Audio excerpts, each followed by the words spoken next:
Welcome into Sports Time. Bryant and Brett with you. Landon Schmidt producing. We're Sports Time. We're with you for the next 3 hours on this Friday afternoon. Plenty to discuss this afternoon as we'll talk a lot of college basketball. As last night we had night one of the Sweet 16, 4 games. First two were just instant classics. The last two, thought interesting games, but more lopsided than the first two. We'll talk about all 4 of those games. We'll also discuss the 4 games tonight to wrap up the Sweet 16 before we get Elite 8 action started tomorrow. We'll talk some NBA. The Grizzlies back in action tonight against the Rockets. We'll talk some Major League Baseball. As yesterday, the start of the season for a lot of teams. More teams get started today. Other teams off before we really get rolling into the weekend. So plenty to get into over these next 3 hours. But Brett, how are you today? Brian, I'm doing well. And as we come on the air, breaking news, Tiger Woods involved in a rollover crash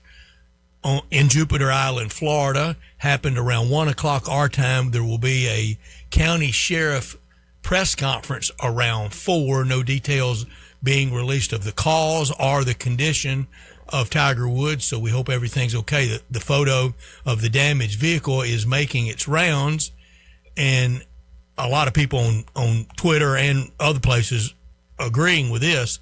Brian, I can't think of a more flat place on earth to drive in and no curves than Jupiter Island, Florida. I don't know if he tried to dodge, evade something, a animal or a child or something, whatever. But to have a rollover crash in that big of SUV is really something that it's happened. 50 years old for Tiger. Last few months been recovering from more surgery, and we saw him the other night on TGL.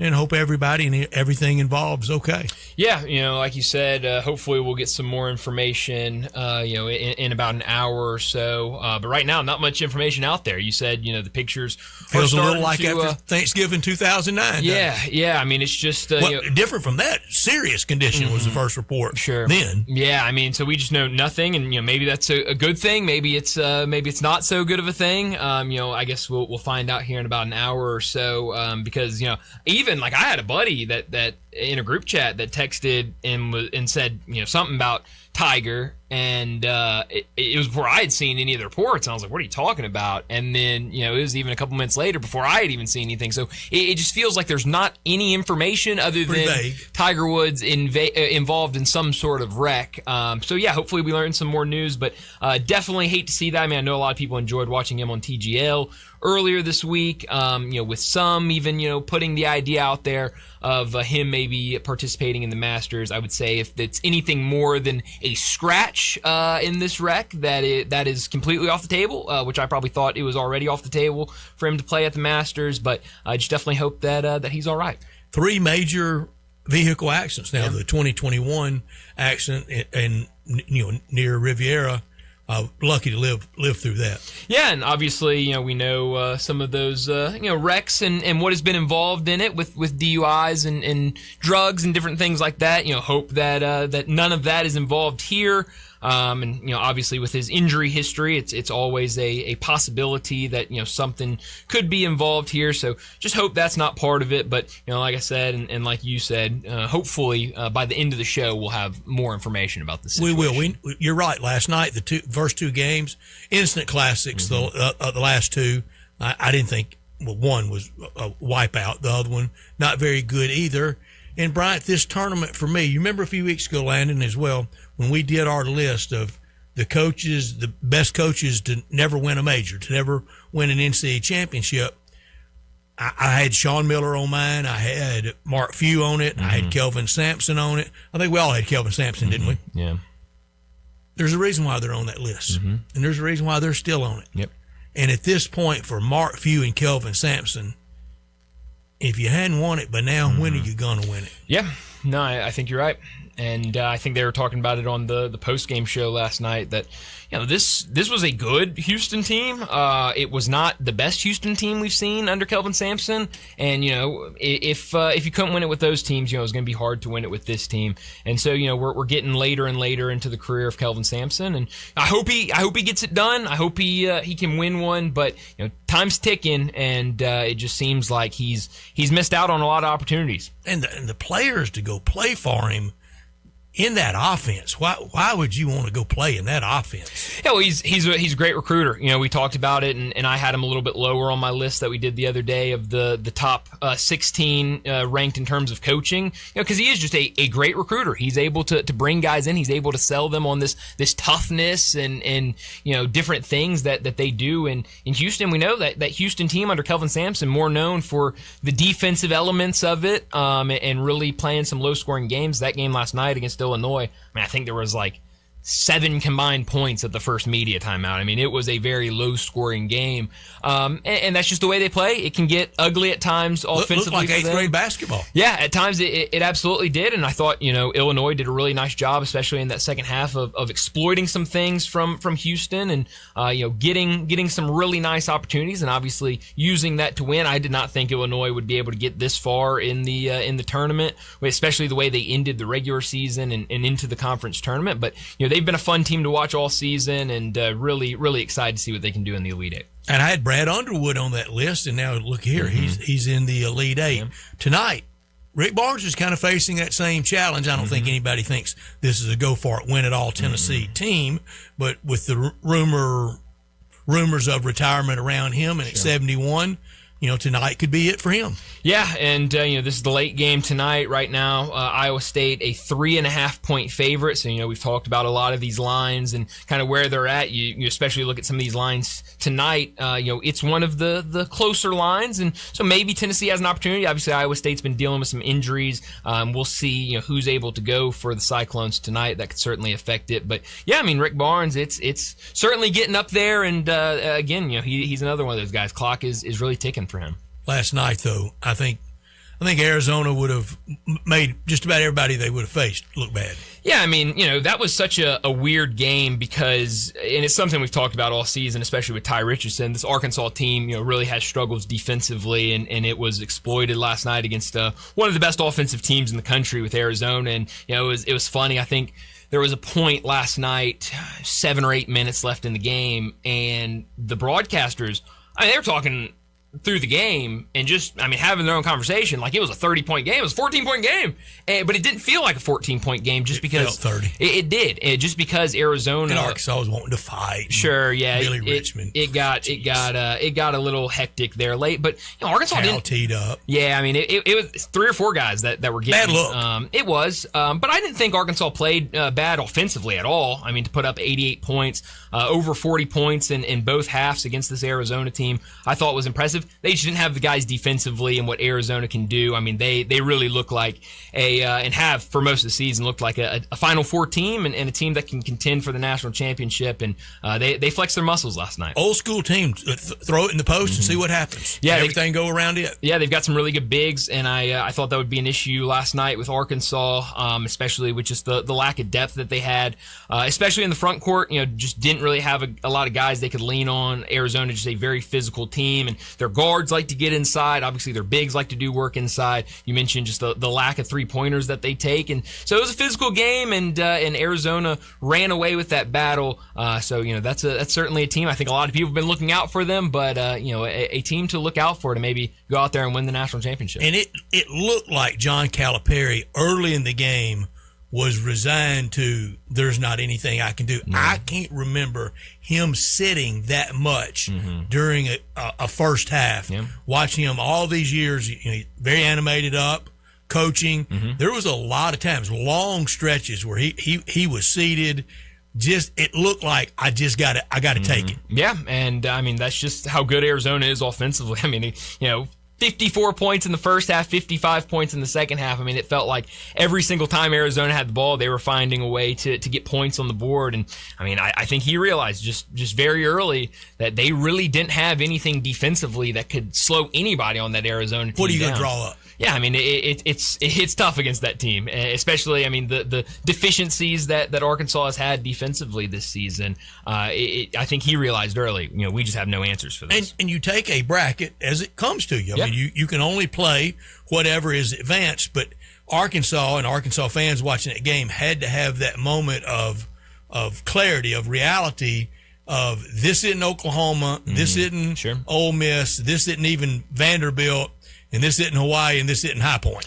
Yeah. And that's who Arkansas had really had their run against, those teams. Yeah, I mean, you knew at some point you were going to look up and face a really tough team, and they eventually saw this Arizona team and just didn't work out the way that they would have hoped. But it's a Sweet 16 season. It's a really really nice season for that program, and I'll be curious what they do. Obviously, they'll be losing their starting point guard and losing some other really key pieces to this team. So I think this offseason is going to be really interesting for him. This tournament has gone. Well, except for Florida going out so early, it's gone like I really thought it would for the SEC. A lot of early success, but don't count on anybody as the tournament it advances. And Florida had in the final game, so had them in the Final Four. They're out. Had no other SEC team in the Elite Eight. I did have Alabama and Vandy in the Sweet 16. With Florida, so 3 out of 16, ended up getting 4. So I guess it was a little better than I thought it would be, but I did not think it was a banner year for the SEC, nowhere near last year. And after the 2 exits that I think are coming tonight, but a lot of people will be talking and debating just how good was it this year. I don't think it was that elite, and sure wasn't like last year. And you look at Arkansas, yes, non-conference. They did beat Michigan State. They did they beat Michigan State? Yeah, they beat Michigan State early in the year. Lost to Duke, lost to Houston. No, win or lose over Michigan State? I think lost. That was a loss. Yeah. It was a 3-point loss. Lost to Michigan State, lost to Duke, lost to Houston, got hammered at Gainesville, lost at home to Kentucky, lost by 22 at Auburn, did beat Louisville, did beat Texas Tech. I don't think either one of those ended up that good. Texas Tech, mostly because of an injury. Beat Tennessee at home in conference. That was a nice win, but at home, I mean, the way their season turned out, they won the games they had to win, and then kind of struggled in some of those other games, and then like you said, the matchups they got in the SEC tournament, Oklahoma, Ole Miss, and then Vanderbilt in the championship game, and then Hawaii High Point. They caught some breaks certainly along the way when it came to scheduling, but I think a really solid season for Arkansas. John Calipari stays at Arkansas 3 more years. So we look up and we're at 2029, the 27 tournament, 28 and 29. 3 more. Will he go past where he's already been, or is this the high water mark? I think that's so hard to tell, especially in this day and age of college basketball. I mean, we don't even know what the team's going to look like next year. You're putting them together on the fly. Or he's even been how it's able going to look like. To put a good team together. Yeah, I think back-to-back Sweet 16s. I think, That's not as far as Musselman went. He went to back-to-back Elite Eights and had a Sweet 16. Sure. But I think, so far in the first 2 seasons, it's been really, really good for Cal. And we'll see what he can do. I mentioned it. Obviously, you're going to lose Acuff. Probably going to lose. But he's the only constant in that program. Who? John Calipari. Right. He is the constant. Yeah, I mean, back-to-back Sweet 16s. I mean, what more can you ask for? But was hired to top Eric Musselman. Well, I mean, again, we're talking about a single elimination tournament. I mean, how does it fall out? But except for one time, this is how it always falls out. That's true, but I'd take Sweet 16s over what did Eric Musselman do this season? I mean, he was nowhere close to But he went to 2 Elite Eights at the same job. That's true. In the same chaotic college world. Sure. Maybe not as chaotic as it is now, but pretty chaotic. No, it is chaotic. So, there's going to be a lot of changes. You look at this roster and who they threw out there. Acuff, going to be gone. Malik Thomas.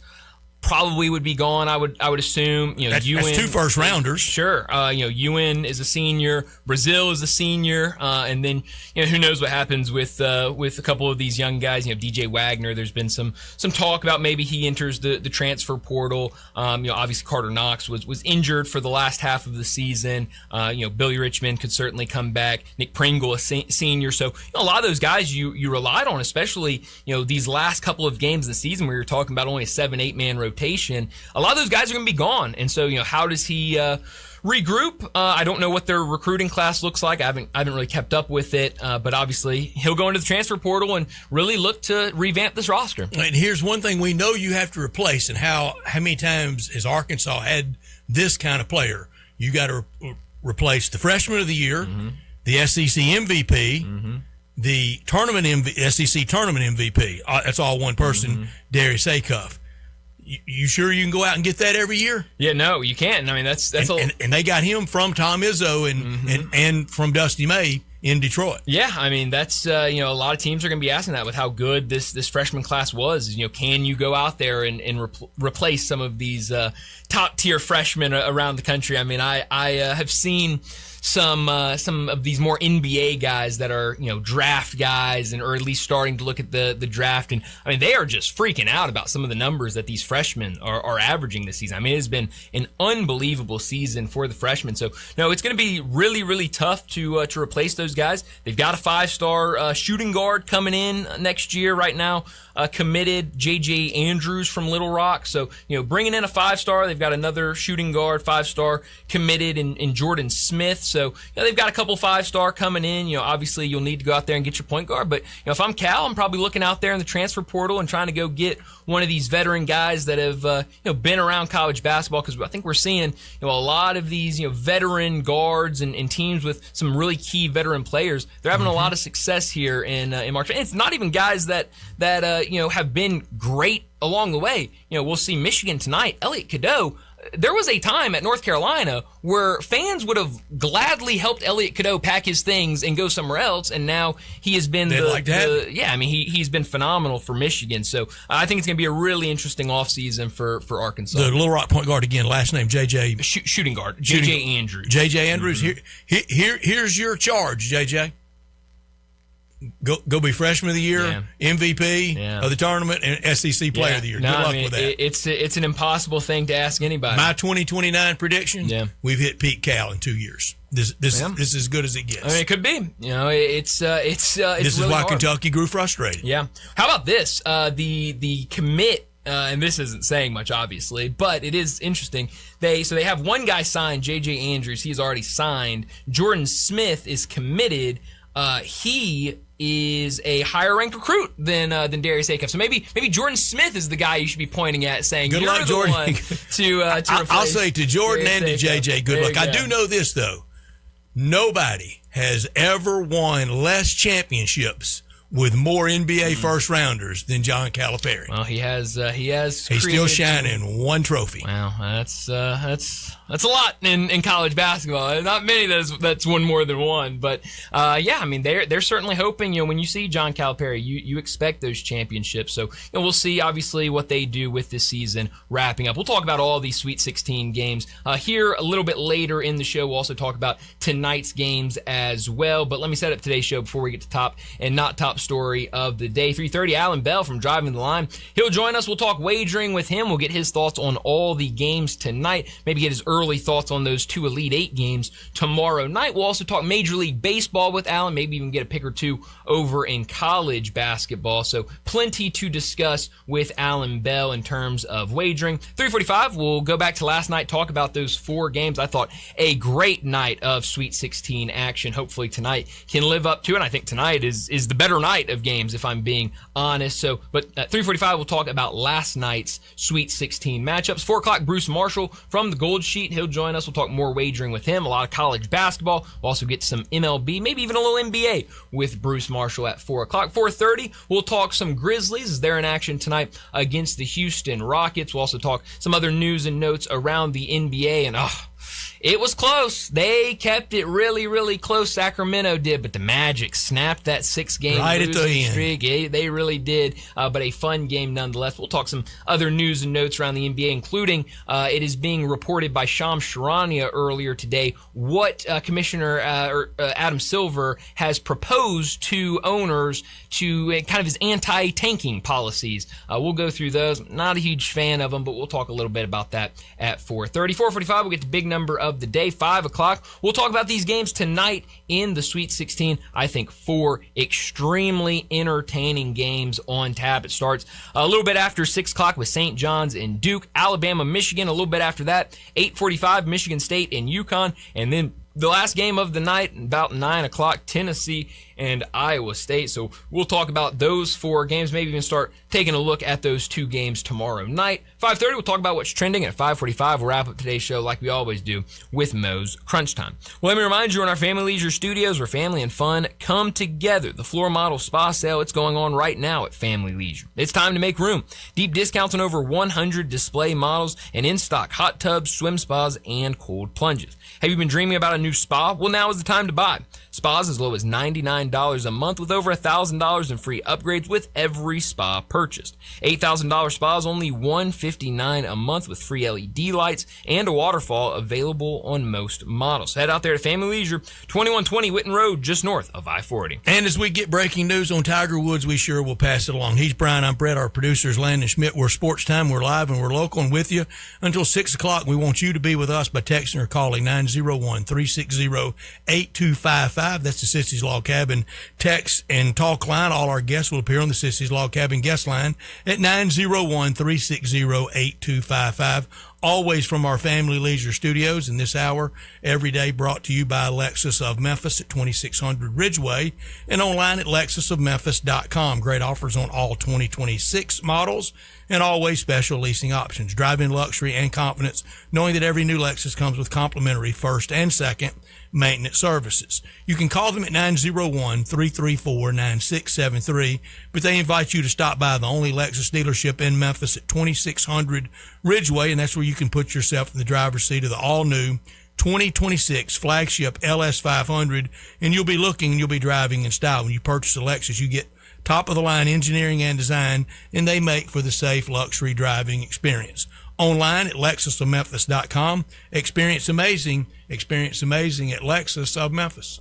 Top story of the day. Well, my top story of the day, those games we had last night. 4 fun matchups in the Sweet 16. It started with Texas and Purdue, and Texas played a great game, took it down to the final buzzer, but ultimately it was a tip-in by Purdue that put them over the edge, 79-77. Tremont Mark was great last night, 29 points, 3 rebounds, a steal. He's 5 for 7 from deep, really kept them in the game. That's what kept them in the game against this Purdue team. Purdue, on the other side, only made 4 3-pointers, shot 20% from deep. Texas, 44%. They made 11 to keep themselves hanging around. Just a fun game to start the night. Then you had Iowa and Nebraska, which was just as good, if not better, than that first game. Nebraska comes out, punches Iowa in the mouth, goes up 12-2, looks in complete control. Iowa goes on a run at the end of the first half to make it a 3-point game. In the second half, Nebraska gets up again. Iowa comes back, they tie it, and then they go out there and really dominate the last 4 or 5 minutes of the game to get that 77-71 win. So Iowa, Ben McCollum's team, came in as a 9 seed. They've now defeated the number 1 seed Florida. Now they advance to the Elite 8, where they will see Illinois, the team that beat Houston last night, 65-55. A really fun, low-scoring, slow-paced game. It was a 2-point game at the half with Illinois. Illinois went on a run in the second half to get up. They never looked back. They got the win over Houston. And then the game that started about the same time as that Illinois-Houston game, Arkansas and Arizona. Both teams dialed in offensively. It was just one team could not get stops on the defensive end of the court. Arizona scores more than 50 in both the first and second half. They roll 109-88 over Arkansas. So I thought 4 really interesting games tonight. Feels like a really fun slate of games, and if they're just as good as what we saw last night, it's going to be an unbelievable Sweet 16. My top story, at least John Calipari didn't do like he did last year in the Sweet 16 against Texas Tech and go be up 16 and then choke and lose the game, or against Wisconsin at Kentucky when he was trying to go undefeated and lose in the national semis, or sadly and famously here on the last night of the year in 2008. He just got smoked last night by 21. It wasn't that close. They never led. The biggest points loss in Calipari's NCAA tournament career, back-to-back Sweet 16s at Arkansas. Eric Musselman went to back-to-back Elite Eights. He has not topped the guy he succeeded. Not top story of the day. Well, my not top story of the day, it's tonight's slate of games in the Sweet 16. I think tonight, if you're just looking at it on paper at the matchups, I think tonight is the better night than what we saw last night. St. John's and Duke. Duke right now a 6.5-point favorite. Sounds like Caleb Foster will be back on the court tonight for Duke. Alabama and Michigan. Michigan a 9.5-point favorite. Can this Alabama team shoot their way into this game and keep it close? Michigan State and UConn, a 2 versus 3. Right now, UConn, a 2.5-point favorite. Can they get the win, or will it be Izzo that keeps his team alive into the Elite Eight? And then the last game of the night, where a lot of people in this area will be watching, Tennessee and Iowa State. We know Iowa State with some injuries. Tennessee has played well. Iowa State has looked like one of the best teams in the country, really, since the start of March. Should be a fun one. Right now, Iowa State, a 3.5-point favorite. I think we're on tap for 4 really, really fun games that could all come down to the last couple of minutes of the game. My not top story tonight in the SEC, Tennessee and Alabama both needing wins, or the SEC will be out. No teams left to go past the Sweet 16 into the Elite Eight. Nobody in the college football playoffs. Ole Miss made the semifinals to help a league that is now being dominated by the Big Ten. And don't look now, number 1 in college baseball? It's UCLA. What league are they in now? They're in the Big Ten. In the Big, it's breaking news. UCLA's in the Big Ten. How did that? Somebody tell Mick Cronin that. Yeah, UCLA number 1 in baseball. Mm-hmm. If tonight goes like I think it's going to go, and the SEC doesn't have that warm blanket to get under it in Omaha and win the College World Series, that kind of saves the year for the SEC a lot of times. Yeah. This will be a disaster. Yeah, well, better hope those bats stay hot in Omaha. But SEC's got some really good baseball teams this year, so I think they could be right there in the mix. But that'll do it for top and not top story of the day. Let's get to our first break. And when we return, we're going to talk some wagering. Alan Bell from Driving the Line, he joins us next. Did you miss your favorite Sports 56 show? No! Check out the podcast, broken down hourly at sports56whbq.com or wherever you get your podcasts. Be sure to like and subscribe. Never miss any Sports 56 show again with our podcasts available daily from Sports 56 and 98.5 FM. The 2025 Range Rover Sport sits right at the heart of the Land Rover lineup, offering a perfect mix of style, performance, and versatility. Smaller and more agile than a full-size Range Rover, it's a great option for everyone who wants luxury and practicality. Every model comes with 8-speed automatic transmission and all-wheel drive standard. Whether you navigate city streets or tackle rough terrain, Range Rover Sport has you covered. Every drive is powerful and breathtaking. The 2025 Range Rover Sport is the epitome of sporting luxury. Test drive one at Jaguar Land Rover Bluff City. Guns, guns, and more guns. Over 700 firearms in stock. Home defense guns, old guns, new guns, used guns, big guns, little guns. Every gun you can think of, Classic Arms has them. All brands like Glock, Sig, Colt, Ruger, Smith & Wesson, Browning, Beretta, Benelli, Remington, Winchester, and more. Guaranteed lowest prices in town. Only gun importer in the Mid-South. Free gun inspections and appraisals and free bore sighting for the upcoming deer season. Shop online at ClassicArmsOfMemphis.com or visit Classic Arms at 1740 Germantown Parkway behind Corky's Barbecue in Cordova. Why are you staring at the Central Barbecue website? I'm looking at eatcbq.com, waiting for inspiration to strike. I almost never know what you're talking about. I have to write the new Central Barbecue radio spot, and I'm thinking I can find inspiration on the Central Barbecue website. So, any luck? Well, yeah, look at all the great stuff they have at all the Central Barbecue locations, from the slow smoke barbecue, the amazing sides, the appetizer. Central Barbecue has everything, and it's right there on their website. Why not do a commercial about their website? I can't do a spot for eatcbq.com. Why not? Like you said, it's all right there. I don't know. It just seems lazy. Coming from you. Come on, I can't just say visit eatcbq.com to learn all about Central Barbecue. I don't know. I think it's got a nice ring to it. Hi, this is Troy Fiveash, owner of Fiveash Roof Services. Do you know what Penny Hardaway and I have in common? We should both be in that building celebrating the best basketball players of all time. Of course, I'll have to buy a ticket to get in, but he should already be there.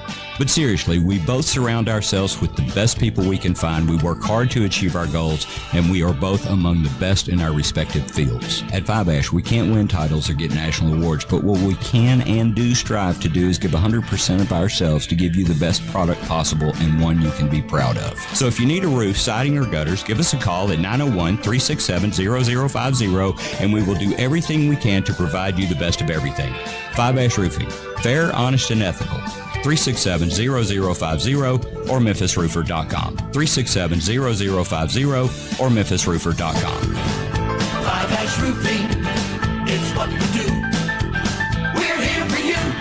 Finding great candidates to hire can be like, well, trying to find a needle in a haystack, but not with ZipRecruiter. Its powerful technology actively finds and invites qualified candidates to apply to your job. So while other companies might deliver a lot of hay, ZipRecruiter finds you the needle in the haystack. See why 4 out of 5 employers who post a job on ZipRecruiter get a quality candidate within the first day. Try ZipRecruiter for free at ZipRecruiter.com/free. That's ZipRecruiter.com/free. ZipRecruiter. If you want to make money in sales, Flynn Broadcasting wants you. If you can sell, Flynn Broadcasting has a great career waiting for you. If you can sell, we have great benefits, salary, commission, sales leads, and a great place to work. If you can sell, let us know today. Send your resume to jobs@flynn.com. Can everyone sell? No. But if you can, Flynn Broadcasting wants you. Apply today at jobs@flynn.com. Start your great career today at jobs@flynn.com. Flynn Broadcasting wants you. Listen each and every Sunday morning at 10 a.m. and join Ottawild Presbyterian Church for worship. Ottawild is a PCUSA church located in Midtown Memphis. Sports 56 traffic. Good afternoon. Heavier traffic volume in the last few minutes on Sam Cooper, especially going outbound there up by Perkins. The further south you go, the more radar you could possibly see throughout the evening there on 55 just south of Memphis, down through parts of DeSoto County, on down into Tate County. Hey, St. Jude's Children's Research Hospital is leading the way the world understands, treats, and tries to help defeat childhood cancer. If you can help these kids with cancer, please do. Log on right now, stjude.org. I'm Commander Chuck with your on-time traffic.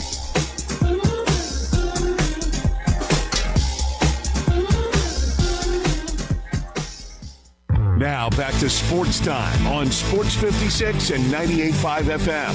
This hour is brought to you by Lexus of Memphis. Here are your hosts, Brett Stats Norsworthy and Bryant Dacus. Welcome back into Sports Time. Bryant and Brett with you, and we've got to talk some wagering. And joining us now from Driving the Line, he joins us at this time every Friday afternoon. It's Alan Bell. Alan, thanks so much for joining us. I know we want to get to these games tonight in the Sweet 16, talk some baseball as well. Let's start with the action last night. 4 games. I thought it was a fun night of Sweet 16 action. What did you make of those 4 games we saw last night? Yeah, first off, man, appreciate you guys having me back. And yeah, look, it felt like the tournament started last night, right? Like, it felt like the NCAA tournament got going, man. Good win by Arizona over Arkansas. Good Arkansas season, man. I know it's tough to see it come to an end, but they had a good year, got to Sweet 16. Look, Illinois upsetting Houston, and especially doing it, winning by 10, they dominated front to back. And then Iowa over Nebraska, man. What a run it's been for Iowa. And Iowa State, we'll see later tonight. But, yeah, crazy last night. Yeah, the very real possibility of the Final Four next weekend being all 4 Big Ten. Alan, I said it in my opening comments. What the SEC, the last 3 years in football, not even a team in the finals, and now this in basketball. And the fact that the Big Ten, the TV deals, make more. It's not whopping them out, but it is more, and every cent counts now. That the Big Ten's ahead of the SEC right now. Oh, absolutely. You're exactly right. The Big Ten modeled themselves after the SEC and have surpassed it, right? I mean, they are absolutely dominating right now. So you guys see, what does the SEC do? And it's almost one of those things to where there's so many teams and so much talent that you just cannibalize yourself. So, but yeah, got to give a shout out to the Big Ten, man. They are doing their thing right now. And that was before 9 league games. Every team next year will be convinced in the SEC they're playing the toughest SEC schedule ever. Oh, 100%, right? That's the best part is all 14 schools are going to be saying the exact same thing. Yes.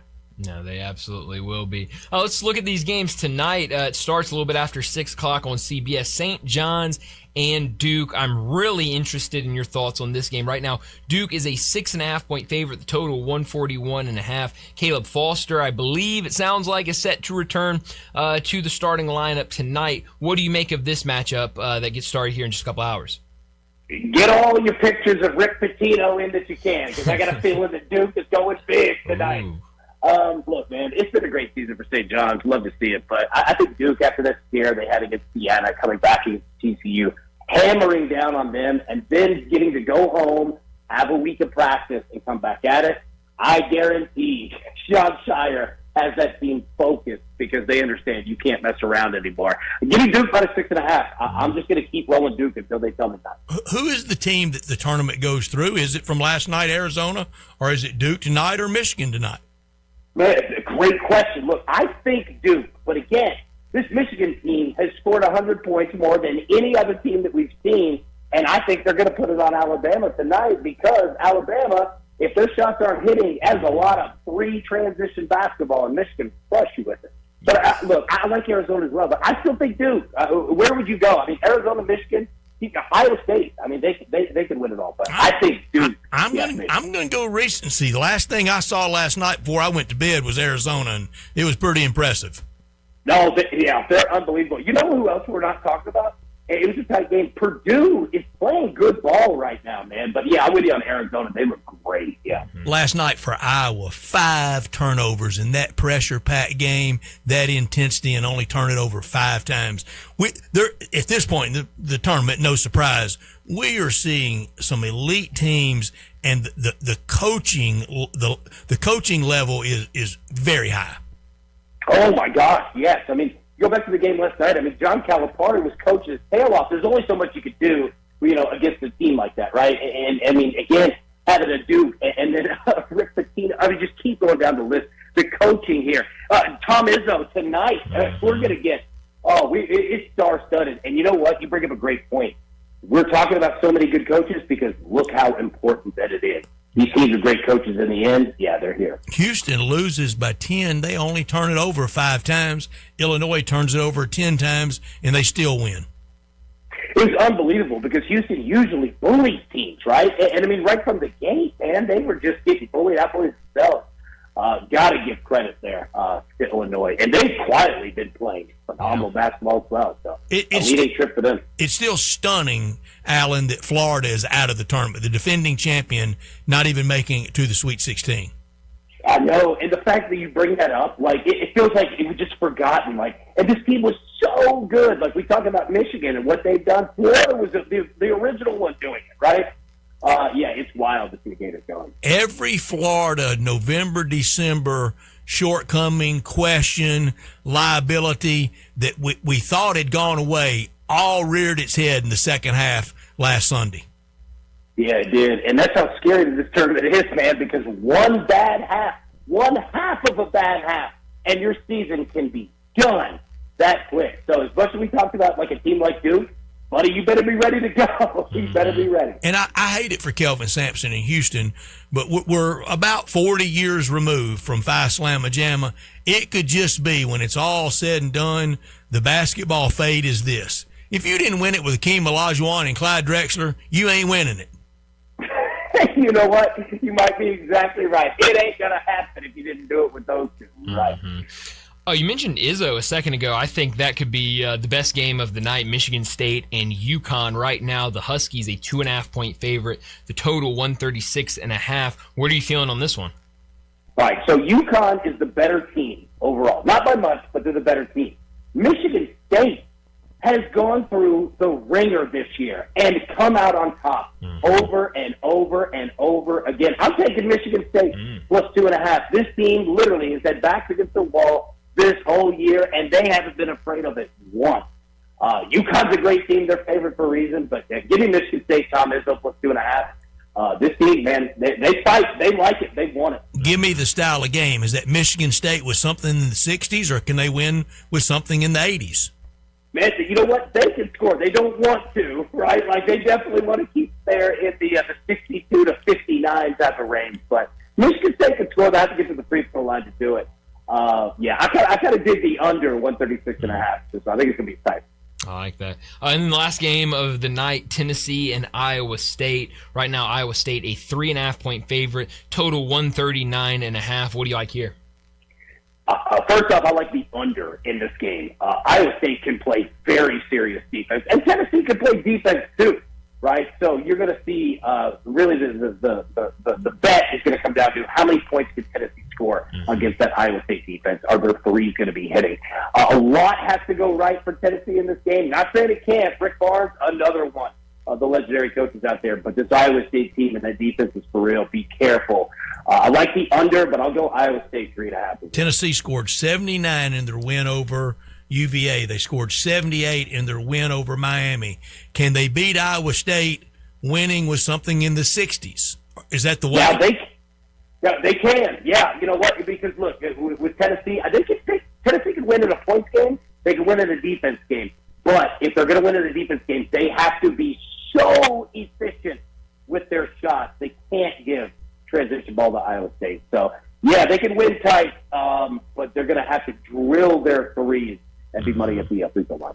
I want to get to some baseball, obviously, opening day, or opening week. Opening day, I guess, 2 days ago, but really everyone getting started. You look good in your Brave hat yesterday, too, Alan. Thank you, my man. And the Braves get started tonight. I want to get to some baseball. Before we get to that, have you started looking at either of the games tomorrow night in the Elite Eight, Iowa, Illinois, or Purdue, Arizona? Yeah, so, Arizona, man, look, I'm right with you guys. You got Arizona's 6.5-point favorite over Purdue. And we just talked about Purdue playing great basketball, but how do you fade Arizona at that price, right? Then you see Illinois against Iowa. Illinois is 6.5-point favorite. I'm going to take Iowa plus 6.5 just because. I don't think they're going to win, but I think I think this Iowa team is going to give you every single ounce that they have. So, yeah, that's where I'm leaning so far. I like it. Now, going over to Major League Baseball, Brett mentioned you rocking the Braves cap. The Braves get started tonight. Obviously, last year, a lot of injuries involved with that team. How do they bounce back this year? How do they get it started tonight? Anything you like in their game? Yeah, look, I like the over 7.5 in this game, right? You got Chris Sale on the mound for Atlanta, who's a stud, okay? But early in the season, the Braves can generally get the bat on the ball. They start hitting. Then we go into the injury portion where it's been tough the last few years, right? But I like the Atlanta Braves. I like the attitude of them. We're going to see. They've got Marcell Ozuna's gone. He's in Pittsburgh now. They've got a different bit of a lineup that we're going to see. But I like it because the Royals can hit too. Jack Caglione's going to put on a show tonight. It's going to be a lot of fun, man. Give me the over 7.5. Alan, we know in Nashville where you live that it's one of the fastest growing places ever, certainly right now in the country. If you had to describe it as one team, whose town is it for Major League Baseball? Ooh, all right. So the Braves are going to get the nod, but the St. Louis Cardinals are right Still, there. okay. Yeah, 100%. And that's the funny part, because if they bring a Major League Baseball team, there's no chance that it's a National League team. It has to be an American League team because there's so many Cardinals and Braves fans, and it's split, man. There are a lot of Cardinals fans. Some Reds fans, too. You get a little bit of that. But Cardinals, Braves, those are the two things. And there was a time that it was rock solid, ruby red Cardinal town, very similar to Birmingham and Jackson, Mississippi. The Braves just kept growing like the kudzu in the South can take over. The kudzu, you're exactly right. And it's so wild that, like, in the Southeast, Major League Baseball, I mean, it's huge, but you don't have a lot of teams. Then in the college baseball, it's like the entire world lives, in the Southeast. So, yeah, it's wild to see, but yeah, a lot of great things. Anything else you like tonight in Major League Baseball? Yeah, so, all right, I like the Giants and the Yankees getting started right now. I like the over in that one. Tony Vitello is going to be on them about getting runs. I assure you of that. So I like runs there. And then, look, not a ton of games in Major League Baseball. Guardians, Mariners over 7. I like that. We had a lot of runs last night. And then college baseball. We got the Egg Bowl of baseball. Are we ready for that? Let's do it. Get ready, because it's always electric. Any Egg Bowl, football, basketball, or baseball. Alan, do you think Vitello is in the big leagues to stay. He's 47. I think that's his age. 47. You think he's a big league skipper the rest of his baseball life? He could be if he gets some luck, right? You got to get up there and you got to win. That's the tough part. But I think he fits the mold, man. He's young. Players like being around him. He's a fun guy. He's a stressful guy. Very anxiety-filled. However, he wants to win. So his attitude is infectious, man. He could definitely be. But if Major League Baseball doesn't work out, I think colleges will come after him pretty hard. Can write his own check. 100%. It's so many places in the SEC, even return to Tennessee and others. And I like what you said. He better do it pretty fast. I don't think they will recycle him because he's so outside of the fraternity. You're 100% right. He's a different type of a hire. This is the first time ever that a college coach would trade. You're exactly right. The industry's probably not a big fan of his. In the West, it's going to be brutal to win games. So that's why, I'm with you. He's going to need some luck, in regards to this. But his attitude works anywhere. You can put him in high school baseball. His attitude will work. You'll win games. But, all right, for both of y'all, put your thinking caps on. Who do you think in the last 24 to 48 hours, Will Wade's back, not only back in SEC, but he's back at LSU. Maybe that could happen for me. Who do you think's thinking that right now in the SEC world? Great question. Who is thinking that for Someday, me? some way, I might get back. If Will Wade can do it, anybody can. And if Will Wade can do it, literally anybody can. That's a great question. I would need to sit and think on it. James Franklin? I don't know. Where would we go with that? That's a good question. Hugh Freeze. That's good. Hugh Freeze. Yeah, that's it. That's it. That's the one. Yes, you nailed it. Maybe. That is. You know what? Hey, we see crazier things happen. And what's going on at LSU is just nuts. No, it is. Crazy. It absolutely is nuts on all sides involved. I get a Rick Pitino at Kentucky. Yeah. For the last time. Yeah, they would love it. I just got that. Yeah, okay. I was gonna say, I was thinking him, but I was like, man, that age, I just don't know with him. But yeah, maybe it's kind of a last dance type of thing. But Alan, as always, thanks so much for joining us. Enjoy the weekend. Enjoy just action everywhere, and we'll talk to you again next Friday. I appreciate it, guys. Thanks so much for having me again. Y'all have a great weekend. Thank you, friend. Alan. Thank you. Alan Bell joining us, talk some wagering, driving the line. Go check out everything they've got going Pitino on back over at Kentucky. Got to be swimming through the head, doesn't it?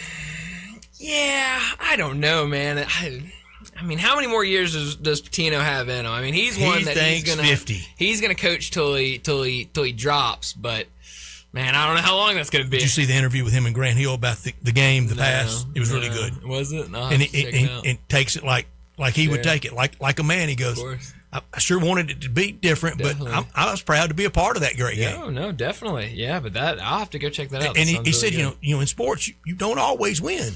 No, you don't. It's a win-lose game. Someone takes it in and said, Hugh Freeze to Mississippi State. How about that? Now, that would be gold. That would be That's perfect. Good. That is good. But we need to get to another break. When we return, we'll talk a little bit more about the action that went down last night in the Sweet 16. We'll discuss it next on Sports Time. Start your day with Sports 56 Mornings with Greg Gaston and Eli Savoy. Weekday mornings from 7 to 10, right here on Sports 56 and 98.5 FM. Uncorn flavor, Corky's barbecue. We're cooking it up. Down home way, hickory smoke flavor like the good old days. Hey y'all, Jimmy Stovall here with Corky's Barbecue. Catering is our specialty. Memphians have trusted Corky's to cater their events for 40 years because we make it easy for you and delicious for your guests. Whether it's 50 people or a crowd of thousands, our experienced team comes to your location, sets up, serves, and ensures everyone enjoys a Corky's all-you-can-eat barbecue buffet starting at only $7.99 per person. You can't beat it. With 40 years of experience, it's easy to see why customers choose Corky's time and time again for all of their catering needs. Visit Corky'sBBQ.com to book us for your next party. Encore flavor, Corky's barbecue. It's a new year, and it's the first new sale at Family Leisure. It's the floor model sale happening now. Family Leisure has deep, like diving deep discounts on over 100 display models and in-stock hot tubs, swim spas, even those cold plunges. How deep are these discounts? I'm not allowed to say. So if you've been putting off getting a new spa, then right now is the best time to buy. Here's one price I can let loose. You can get a spa as low as $99 a month. Plus, you can get over $1,000 in upgrades with every spa purchased. One other special deal, you can get an $8,000 spa for only $159 a month. And you know what? Family Leisure is going to throw in some LED lights and waterfalls on most models. Room's got to be made, and so do the deals at Family Leisure, Whitten Road and I-40, where family and fun come together.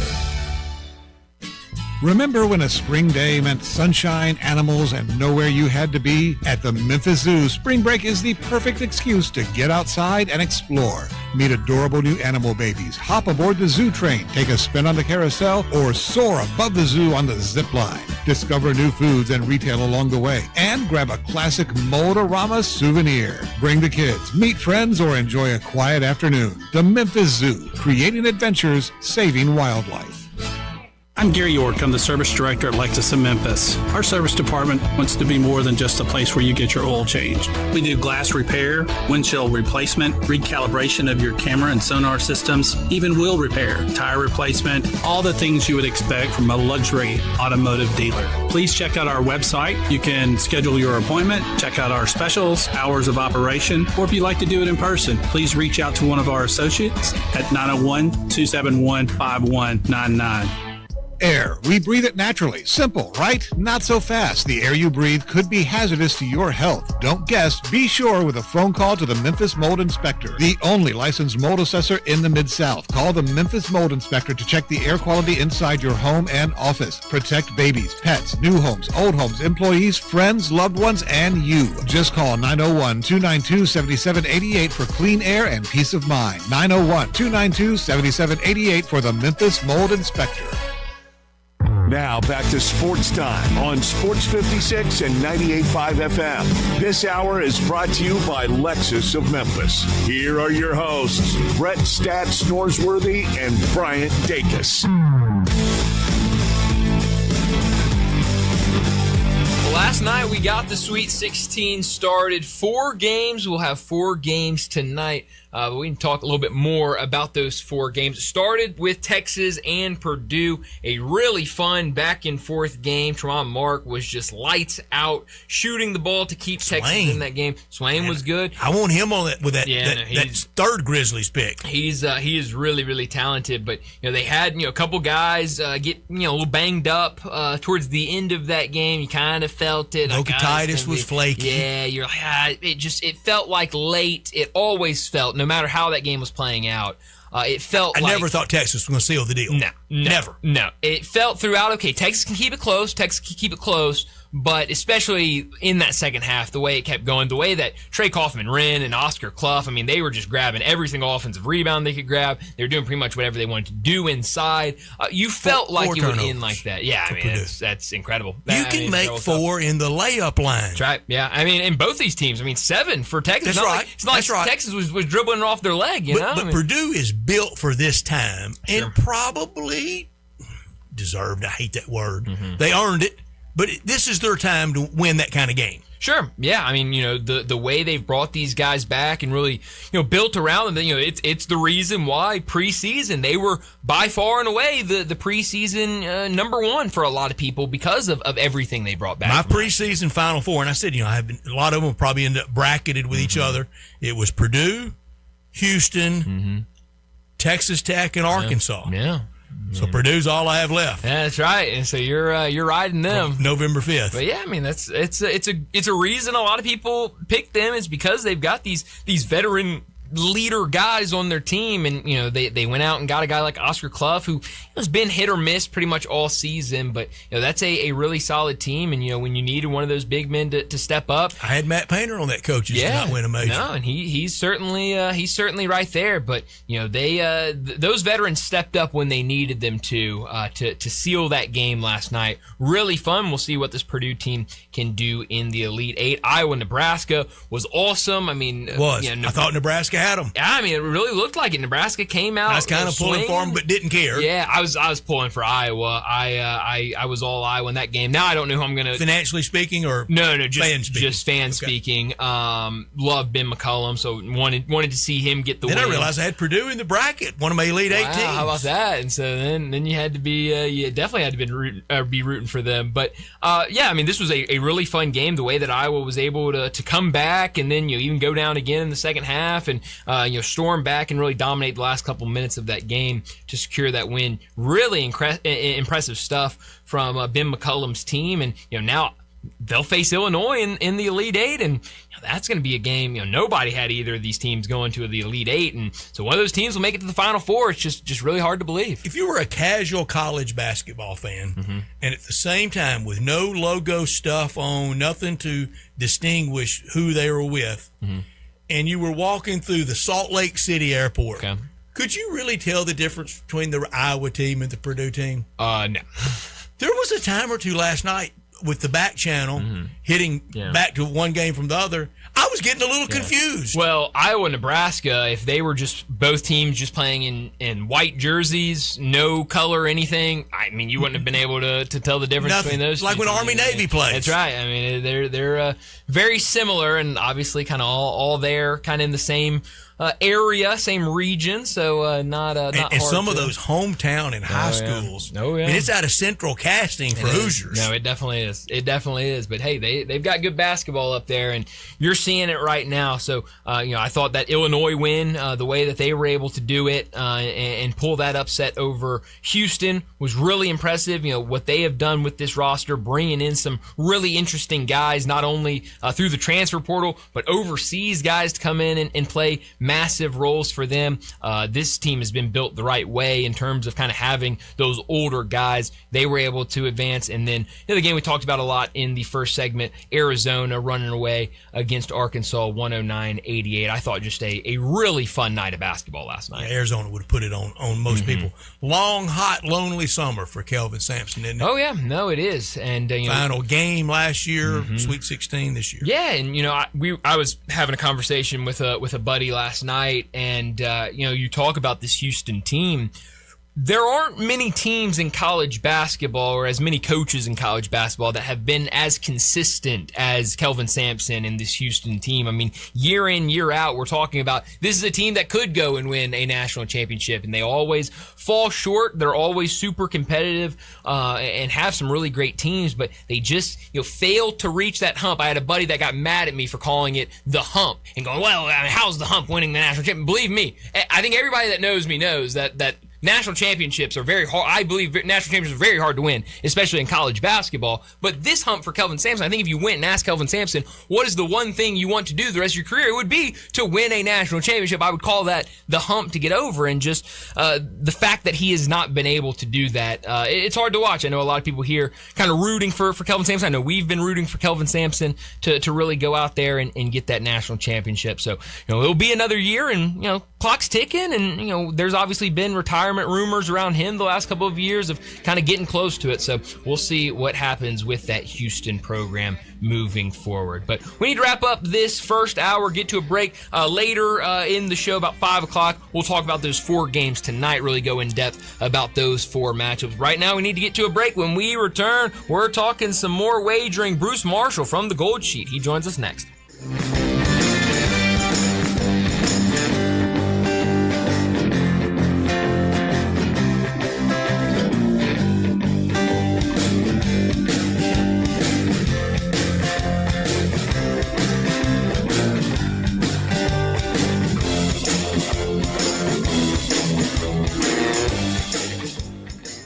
Men, if you're tired of relying on pills and want lasting, natural performance in the bedroom, Bluff City Health and Wellness offers Apex RF. Backed by clinical research, this discreet 15-minute, non-surgical treatment boosts blood flow, sensitivity, and confidence. No pills, no needles, no side effects. Appointments are filling fast. Call Bluff City Health and Wellness today at 901-800-7606 or take the ED quiz at bchwonline.com. Bluff City Health and Wellness, your confidence in the bedroom naturally.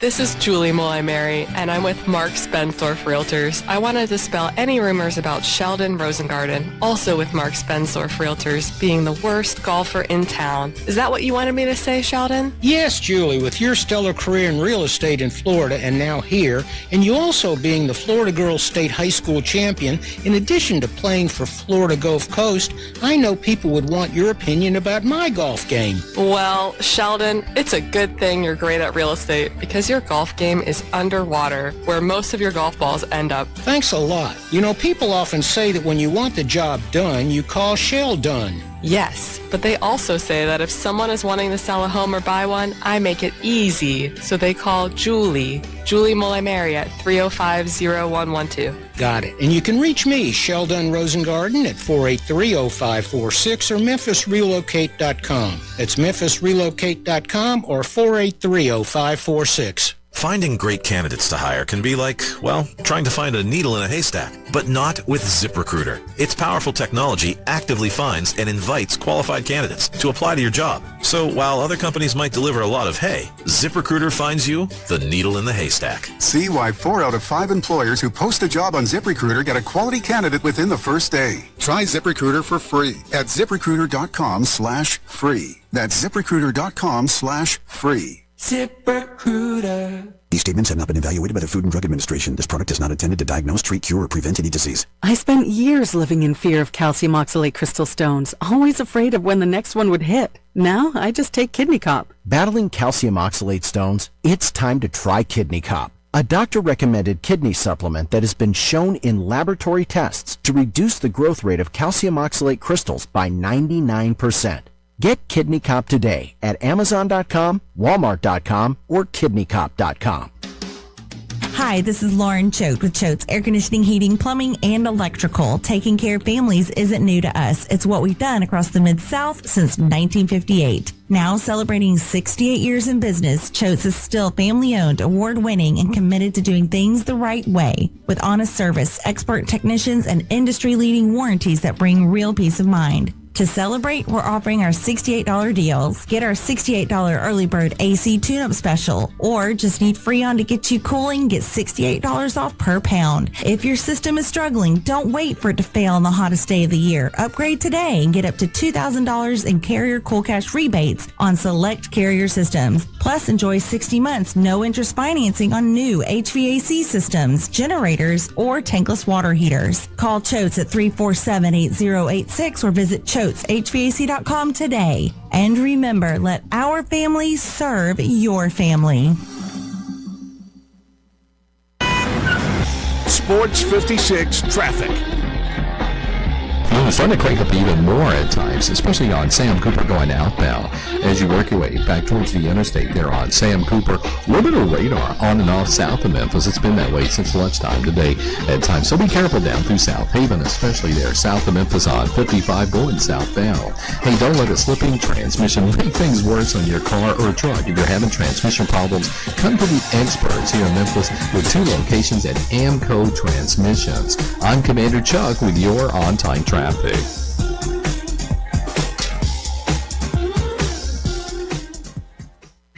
Broadcasting from the Family Leisure Studios, we are Sports 56, WHBQ Memphis, and W253DF Memphis. Now back to Sports Time on Sports 56 and 98.5 FM. This hour brought to you by Landers Ford in Collierville. Here once again are Brett Norsworthy and Bryant Dacus. And she says, I wish that I... Back into Sports Time, Bryant and Brett with you as we start our second hour on this Friday afternoon. We got to talk some more wagering, and joining us now, it's Bruce Marshall. Joining the guys every Friday is college football historian and Vegas legend Bruce Marshall from Vegas Insiders, CBS Sports, and his own website, bamsports.net. With over 30 years on Memphis radio, with handicapping and sports talk, here's Bruce Marshall with Bryant and Brett. Bruce Marshall joins us now from the Gold Sheet to talk all things wagering. Bruce, thanks so much for joining us. I want to start with these college basketball games tonight, but before we get to those, your thoughts on the 4 games we saw last night. Yeah, I was a bit surprised, Brian, that Arkansas didn't offer a bit more of a fight. I really thought they had a chance. I thought they had a chance in that game going in, but that turned out definitely not to be the case. So sort of a warning shot there from Arizona to the rest of the field. Texas, I thought, was desperately unlucky in that game. I thought some of the foul calls, I don't want to harp on the referees, but Volkatitis, I thought, got some cheaper fouls early in the game. Also, that last sequence there, I thought the TV pundits were way off base in criticizing Sean Miller for not having Vodakaitis in the game. Clough had just come out. Texas was going to go small. And the matchup there, he would have thought Swain was proper to keep Clough and Wren off the board. And he was. The referees missed a very blatant push-off by Clough and Wren. I mean, you can't just pull a guy in with your off arm going in for your rebound. That was a clear offensive a foul underneath the bucket. They didn't call it. And that allowed him to get that tip to go in. It was a great tip, but he fouled before that. I mean, come on, refs. It's right in front of you. I can see it. What are you doing? If he had Vodakakis in the game, well, maybe then he's on Clough and Wren. I'm not sure that Miller would have wanted that. Swain would have probably been on Braden Smith there, so I'm not sure he gets to the rim. So maybe there's reason to question in that scenario. But the bottom line, I thought, was the bigger thing was, I mean, Clough and Wren got away with a big push at the end there. So Purdue got away with one there. Illinois, I think, looks very scary. That was I wasn't surprised. We picked Illinois to win that game. And I get the feeling Houston's just never going to get there. And this might be their last best chance. I'm not sure how much longer Kelvin Sampson's going to be there, but I go back to the late 60s. I remember the Elvin Hayes teams running to UCLA a couple of years in the Final Four, couldn't get past that, and by Slam-a-Jam and all. It's quite a history of heartbreak there for Houston. I'm not sure they can get back. And that Count Dracula lookalike on the sideline for Iowa knows what he's doing. Ben McCollum, I think that's sort of the story of the dance thus far, that this team has advanced to the Elite Eight. And we'll see. All Big Ten final on that region on Saturday, on tomorrow, and the Big Ten continues to roll in the dance. Bruce, I talked to a NBA person last night, texting with him, and he has a young coworker that came out of the Northwest Missouri program that Ben McCollum coached at, said the practices, especially October leading up to the season, were so brutal that you would wake up in the night and go, I don't think I can go through that again tomorrow. This is a little profane, but I'm going to get to it. Worked them so hard that one player lost his bowels in practice, working them so hard that it was so brutal. But they all love him when it's all over. Very old school. He is, and Brett, he's the one who reminds me most of Bob Knight, at least in his coaching style and strategy and all that, and that sort of stuff with working them that hard. You're going to break some guys doing that, that's for sure. So it's not for everybody, but his tactical acumen is so much. And back, I mean, his winning marks at Northwest Missouri State, and then he won immediately at Drake last year. He's got Iowa much further than they were getting with Fran McCaffrey lately. I mean, he's something. He's got his winning mark. The only guy with a winning mark like this is like Gino Auriemma, I think. And obviously Iowa made a great hire here, and here they are in the Elite. I didn't expect them to get this far. This team is not all that talented, but they are well coached, and Sturtz is a game winner, so they got a chance. Sturtz is. I said earlier in the week that Sturtz is going to probably get drafted high teens into the 20s by a team that's in the playoffs this year, and we're going to look up in about 5 or 6 years and go, how did they get that good a player that late in the draft? I agree. I was just looking at a draft list, too, and he's on the point guard list. And that's where they think he'll probably fit. I mean, he'd be big for a point guard, but he could do it. I mean, he's sort of a high-usage player.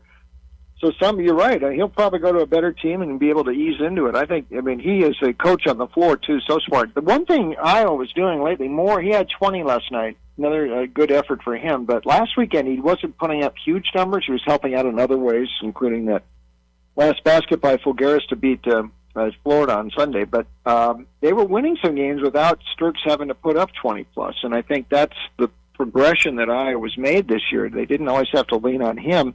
If they have to, they've still got that. But some other guys were able to do some things. And they've been getting production from other guys even last night, too. It wasn't all Sturks. So it's not just a one-man team. Mm-hmm. They're well coached, and different guys are stepping up. And two guys off the bench. Well, Fulgaris is always on the bench, but Sage, I mean, they've got different guys helping out besides Sturks. Very dangerous. Mm-hmm. Looking at these games tonight, starts here in a couple hours. St. John's and Duke. Right now, Duke a 6.5-point favorite. The total 140.5. What do you like in this one? I like St. John's, and I was leaning to all the underdogs here just in this round. Some of them, the prices are kind of low. It's a little higher price. St. John's this year, I have to work hard to get that second UConn game out of my mind when they couldn't make a shot. They had that 0-for-24 stretch. But I've seen enough of them where I think I can sort of put that out of my mind. That was an outlier.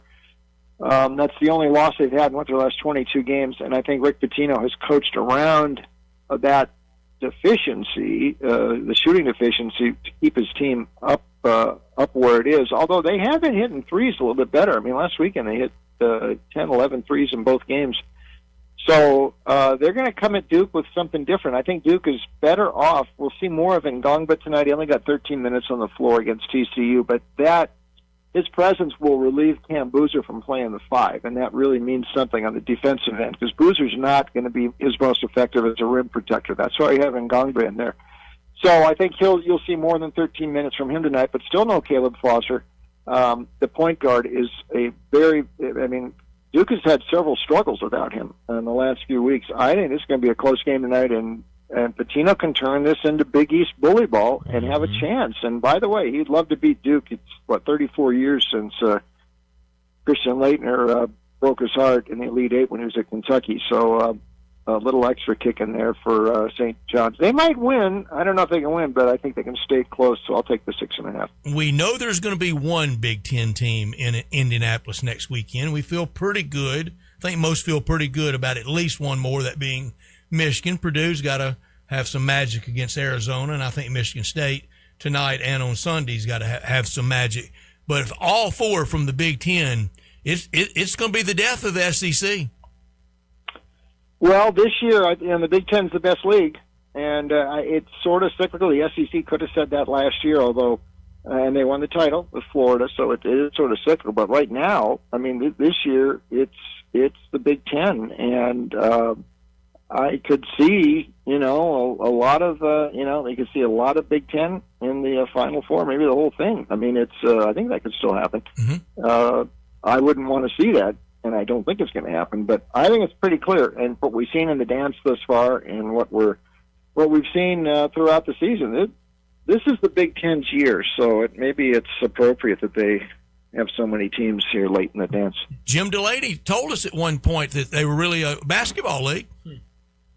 Yep, and he did, and he got all those. He turned that battleship around in the river. But by the way, you can credit or blame Delaney, I think, for the college football playoff. If it wasn't for him, I don't think the Big Ten would have ever got out of that Rose Bowl mindset they had. But he twisted enough arms and convinced them this is what you got to do. And once the Big Ten got on board, then the rest of college football followed, and college sports. And of course, he has been touting the basketball side, but it's also they've made the hires they've made have been really good. I mean, McCaffrey ended up he was beyond his sell-by date at Iowa. Great hire there. Getting Brad Underwood into Illinois. Great hire there. Izzo has been around. It's a coaches league. They've made some really good hires there. one team I thought might make a run here is Wisconsin, and they did happen to slip early, but it's a coaches' league, and I'm not surprised they're doing so well. It's a coaches' league, and almost the same thing in football. And Kirk Cignetti, being the national champion coach, and he's in midseason form from going out after the player for the wrong shoes on at a spring football practice. But, Bruce, I think the Big Ten, they don't always, unlike the SEC, go after the newest, shiniest toy. They know who they are. They're okay with a Ben McCollum. They're okay with a Kurt Cignetti when that would not go over at any SEC place. We've got to win the dumb press conference in the SEC.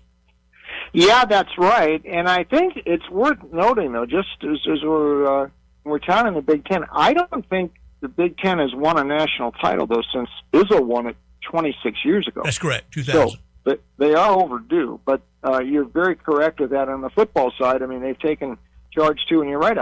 These hires like Cignetti, and I'm hoping for UCLA's case, Bob Chesney is like that, too. He comes from the same place that Cignetti was from before James Madison, before he took the Indiana job. But I think you're right. I'm not sure they'd go for those sorts of guys. And, bringing Will Wade back to LSU, that is a typical SEC sort of hire, a typical LSU sort of hire, although that is a little unprecedented to bring a guy back who had been fired at the same place because of NC2A, getting hit by the NC2A.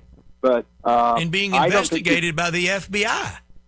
Yeah, and there's an example. I don't think you'd see any Big Ten school doing that, what LSU just did with Wade, but that they don't seem to be bothered by that. And I was talking to the guys down in Baton Rouge this morning. We're trying to think the last coach who was rehired at a place where he was fired because of getting hit by the NC2A. And I have been able to think when the only one, John Robinson at USC football side sort of came to mind, but he left the first time on his own accord. And the penalties SC got hit with in the early 80s were a couple of years before he left. He did get fired a second time there, but there was about an 11-year interim in there, too.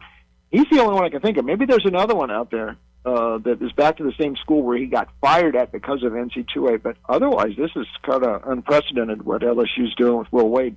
Mm-hmm. No, it absolutely is. Talking about the Big Ten, two Big Ten teams in action tonight. Let's talk about this Michigan team against Alabama.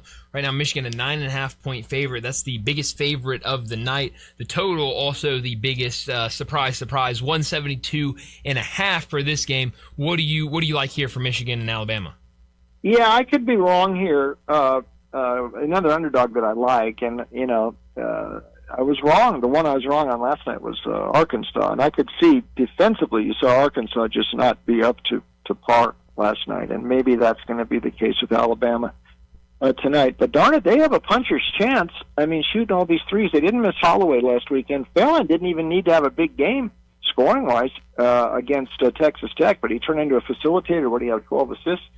They hit 19 threes against Texas Tech. When you can do that, you can slip in the back door or have a chance to win, and a puncher's chance in any game. My thought with Michigan is this. We would have talked about this before, guys, but I thought Michigan got a little overvalued in the marketplace because of what they did in November and what they did in town here with me in Las Vegas, that tournament at Thanksgiving week, when the NIL tournament, when the New Era tournament, when they destroyed San Diego State, and they destroyed Gonzaga, and they destroyed Auburn. And you thought this team is the best in the country, and maybe at the time they were, but I think that sort of overvalued them in the marketplace. Listen, before the game against St. Louis, which was close midway in the second half last Saturday, Michigan had dropped 8 of its previous 9 games against the spread. And there was a point in January when Michigan lost 7 games in a row against the spread. So when you've got a team that has gone on these sort of losing streaks against the number, you wonder if they're just a bit overvalued. And as good as we think that front line is, and it is at Michigan, I have questions about the backcourt there. And we saw that really in the Duke game last month when those guards got completely outplayed. And there's a chance they don't have a lot of size and length on the perimeter there. And that's where they might be vulnerable, and that's where Alabama can attack you. I think the Tide has got a puncher's chance tonight. I know after we were talking up the Big Ten like this, they actually go against one of them, but the point spread record for Michigan has left a lot to be desired. I think Alabama's pretty live here tonight. Not sure they can win, but plus 9.5, I'll take them. Interesting. The other Big Ten team in action tonight, Michigan State against UConn. The Huskies, a 2.5-point favorite. The total 136.5. What do you like in this matchup? I like Michigan State here, and I'd caution against using like the comparative score thing, because I've heard some people say, well, look what UConn did to UCLA on a Sunday, and they won by 16, and Michigan State lost to UCLA in the Big Ten tournament. But I say, don't worry about that, because I think Tom Izzo is old school, does not mind losing early in a conference tournament, as long as he knows his team is secure with a bid. There's no reason to exhaust your team, 2-3 extra games the week right on the eve of the big dance. So I don't think that bothered him one bit to lose that game to UCLA in Chicago 2 weeks ago. They recovered very nicely last week, and they looked as good as any team that I saw out there. We know what Jeremy Fierce can do in the backcourt. Nation's leading assist guy. He is dynamic. And his counterpart the other way, Silas Demery, has been hurting lately. His ankle, he didn't do much against UCLA. We'll see what he can do this weekend, but he had missed the Furman game last week. The Furman game, that's the one where Terrace Reed had that monster game, 31 and 27, simply because Furman didn't have anybody big and strong enough to get in his way. Even so, UConn was in trouble in that game. I mean, Furman had a shot inside of 5 minutes. We thought this might be an upset here, and they certainly stayed well within the number. There were some games, and back to Reed, I think Michigan State has got the bangers in the paint. They're going to keep Reed from dominating. I just don't see that happening. It's going to have to be other guys for UConn. It's Caravan had a big game against UCLA, but he has not had a big season. His NBA stock has dropped, and so it's going to have to be somebody else for UConn. Perhaps coming up. Maybe it's Mullins. I mean, he's been a bit up and down too, but I think Dan Hurley's got to really thread the needle here to win this game, because I don't think Reed's going to be able to dominate. He's got to find other ways to do it. This is an Izzo special, I think, and UConn lost those games. St. John's beat them badly in the Big East final, which I think UConn was trying in that game. And they lost those games to Marquette and Creighton down the stretch. That suggests to me there is a much finer line that Dan Hurley has to walk with this team than the title teams. They're not as good as they were 2-3 years ago. Michigan State wins tonight, sets up itself to go to another Final Four on Sunday. You told us you liked the underdogs tonight. Does that continue with the final game of the night, Tennessee and Iowa State? Right now, Cyclones a 3.5-point favorite. The total 139.5. Yeah, it does, and I haven't heard any update on Joshua Jefferson yet. If he's playing, Jefferson is going to be very important in this game. They could beat Kentucky without him. Can they beat Tennessee without him? That I am not sure. He is such a unique threat in there. And listen, Tennessee, I think, if you got that big guy blocking shots down low, they've got a real rim protector. They're going to control action, at least offense around the bucket. Iowa State's going to have to be hitting threes. Now, they do have the best three-point shooter in the country in Momcilovic, so he might be able to do it for them. But a lot of what they do is, Lipsy is a really good point guard there, and his ability to extend the opposing team's offenses and push it out further, forcing turnovers, that's what Iowa State really lives on. And getting buckets in transition like that. And Jefferson sort of helps. He comes behind there. He kind of flies in like James Worthy sometimes, and he can contribute with that. So it's going to be up to the Tennessee backcourt, Gillespie in particular, to not turn the ball over too much tonight. If they can avoid that, they can win this game, because I think Gillespie and Ament are really two top-notch performers. Ament's going to be a first-round pick. Gillespie has really come on, nice transfer from Maryland. And one thing about Tennessee, and we know they haven't been to the Final Four, but they have won in the Sweet 16 before. Rick Barnes has won in the Sweet 16. It's the Elite Eight where that's been the hurdle for them. But Sweet 16, Tennessee can win these games. They've proven that in the past. I think they win this one tonight, especially if Jefferson doesn't play. But even if he does, I can't imagine him being close to 100%. Tennessee's the one team that could sneak through here, so I'm going to give the Volunteers a shot tonight. Bold pick. The potential for Bama and Tennessee on Sunday in Chicago. Wow. Wouldn't that be something? The SEC would love that. Get Great the cigars out, right? Yeah. Like in football. That's right. Yeah, that would be big. Yeah, it's going to be a lot of fun tonight. Bruce, before we let you go, tell us where we can find more of you. Yeah, check me out online. Everything for me now is up at wagertalk.com, and you can find the Gold Sheet site right inside of wagertalk.com, but I got my picks up there as well, so that's where you go for everything Bruce. Now, I got some Major League Baseball stuff up there at the Gold Sheet site on my own page, season wins and all that. They started baseball, too. That's at wagertalk.com. Bruce, I know it'll probably shock you, but yesterday we did our baseball picks, and I picked the Cardinals to beat the Yankees in the World Series, and right now I look at the standings, and the Cardinals are in first. Okay. There you go. Let's stop the season right now. And the Angels are in first too. Don't give Manfred any. Don't give Manfred any opportunities to stop the season. Yeah, let's. Next year. Yeah, next year. We know how that might work next year, but let's enjoy it while we can. Have a great weekend, Bruce. Thanks, Bruce. Okay, boys. Thank you. Bruce Marshall with the Gold Sheet with us every Friday, and we love having our brackets. Landon still leads, 39 correct picks, 13 losses, so 39-13. I'm in second at 38-14. 1-3 night last night for you, Bryant. You are 37-15. No blood tonight. Everybody's the same.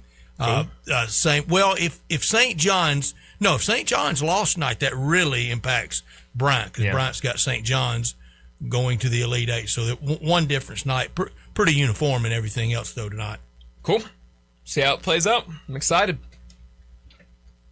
That's all I got on Tennessee bracket tonight? talk. I don't. I think they and Bama get blasted. Yeah, I don't know. Joshua Jefferson, obviously they looked good without him against Kentucky in the last game. So, yeah, I think it will be interesting. Obviously, Tennessee can be a little more physical. I think Nate Ament, how physical can he be in the front court against this Iowa State team will be a big question. Where do they get their offense from with Tennessee? Because that's been a struggle. But we know they get on the offensive rebounds, and I think you're seeing the teams that have the advantage in the offensive rebound department, the teams that are winning those second chance points matchups, those are the teams that usually win. So if they can really dominate there, I think they have a chance. But if you're making me pick this game, I would probably side with Iowa State. Bigger shocking upset: Bama over Michigan or Tennessee over Iowa State? Oh, Bama over Michigan, easily. Okay.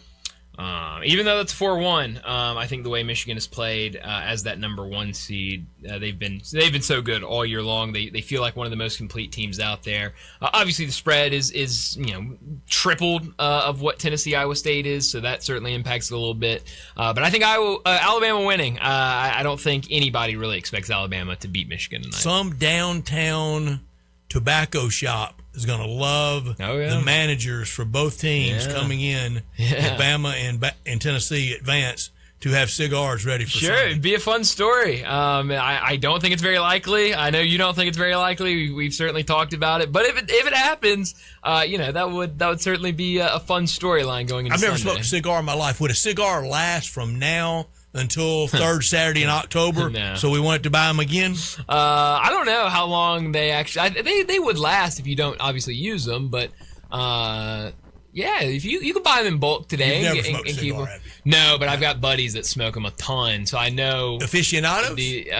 One of them certainly is an aficionado, I would say. But so I've been around them a ton. I've never smoked one, but I certainly know more than I probably should about cigars. So, but it should be a lot of fun tonight. Should be really 4 fun games, but obviously everyone going to be paying attention to those two teams in the SEC. But we need to go ahead and get to another break. When we return, we'll talk some NBA. The Grizzlies, they're in action tonight against the Houston Rockets. We'll talk about that one tonight as well. We'll do that all next on Sports Time.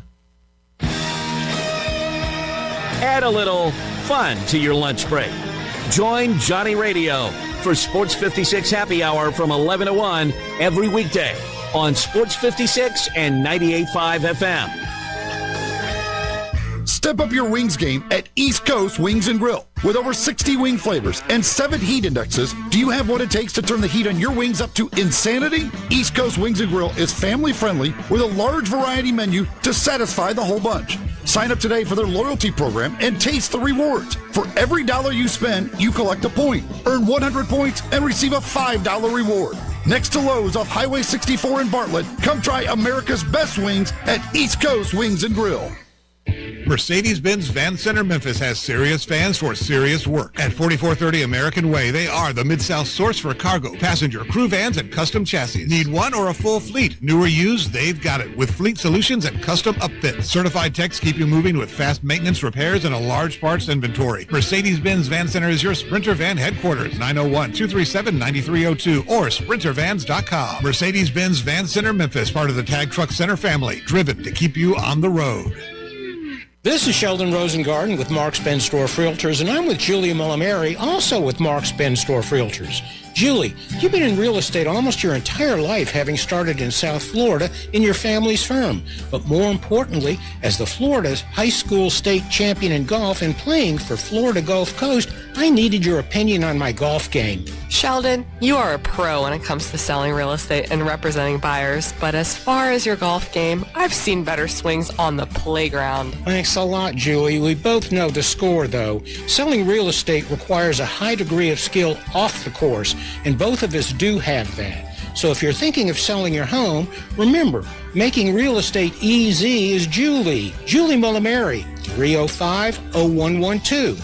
And when you want the job done, call Shell Dunn at 483-0546 or memphisrelocate.com. That's memphisrelocate.com or 483-0546. A long life is wonderful, but it comes with changes as you age. So when you're ready to change your home, Town Village Audubon Park is the perfect choice. Incredible location, amazing amenities, including a pool, all-inclusive dining, and on-site medical care so you can age in place. Monthly rental with no buy-in lets you make current choices. Apartments include full kitchen, washer and dryer, bi-weekly housekeeping, and all basic utilities. Landscape courtyards make it easy to get sunshine and fresh air. Gated parking keeps you ready to go. And the Town Village Dog Park keeps your fur baby close by your side. Hi, I'm Max. My wife Jean and I moved into Town Village Audubon Park 18 months ago. It's the best decision we ever made. We have made friends here and take part in lots of social activities. It's a comfortable life. So if you're thinking of making a change, come see me and Town Village Audubon Park. I think you'll like it as much as we do. And look, new friends. Running a commercial plumbing or HVAC company isn't easy. You're driving revenue, managing payroll, coordinating marketing, juggling projects, and keeping customers satisfied all at once. You need software that keeps up. It's time to upgrade to Service Titan, the all-in-one solution built to help companies like yours run smarter, grow faster, and scale with confidence. See how the most successful contractors are doing it today with Service Titan. Visit ServiceTitan.com to learn more. That's ServiceTitan.com. This traffic report brought to you by City Center Liquor, just off Highway 70 in Lakeland. Local, friendly, and always fully stocked. For a 5% discount, tell them Sports 56 sent you. Sports 56 traffic. Good afternoon. Still a bit slow here as they clean up an earlier wreck on 240 westbound near Airways. It was already starting to build on this side of town anyway, especially going the other direction on 240 east all the way to get on to 385. That's cranking up pretty good on Bill Morris Parkway right now, headed out towards Collierville. Hey, don't let a slipping transmission make things worse on your car or truck. If you're having transmission problems, bring it to Amco Transmissions here in Memphis with 2 locations. I'm Commander Chuck with your on-time traffic.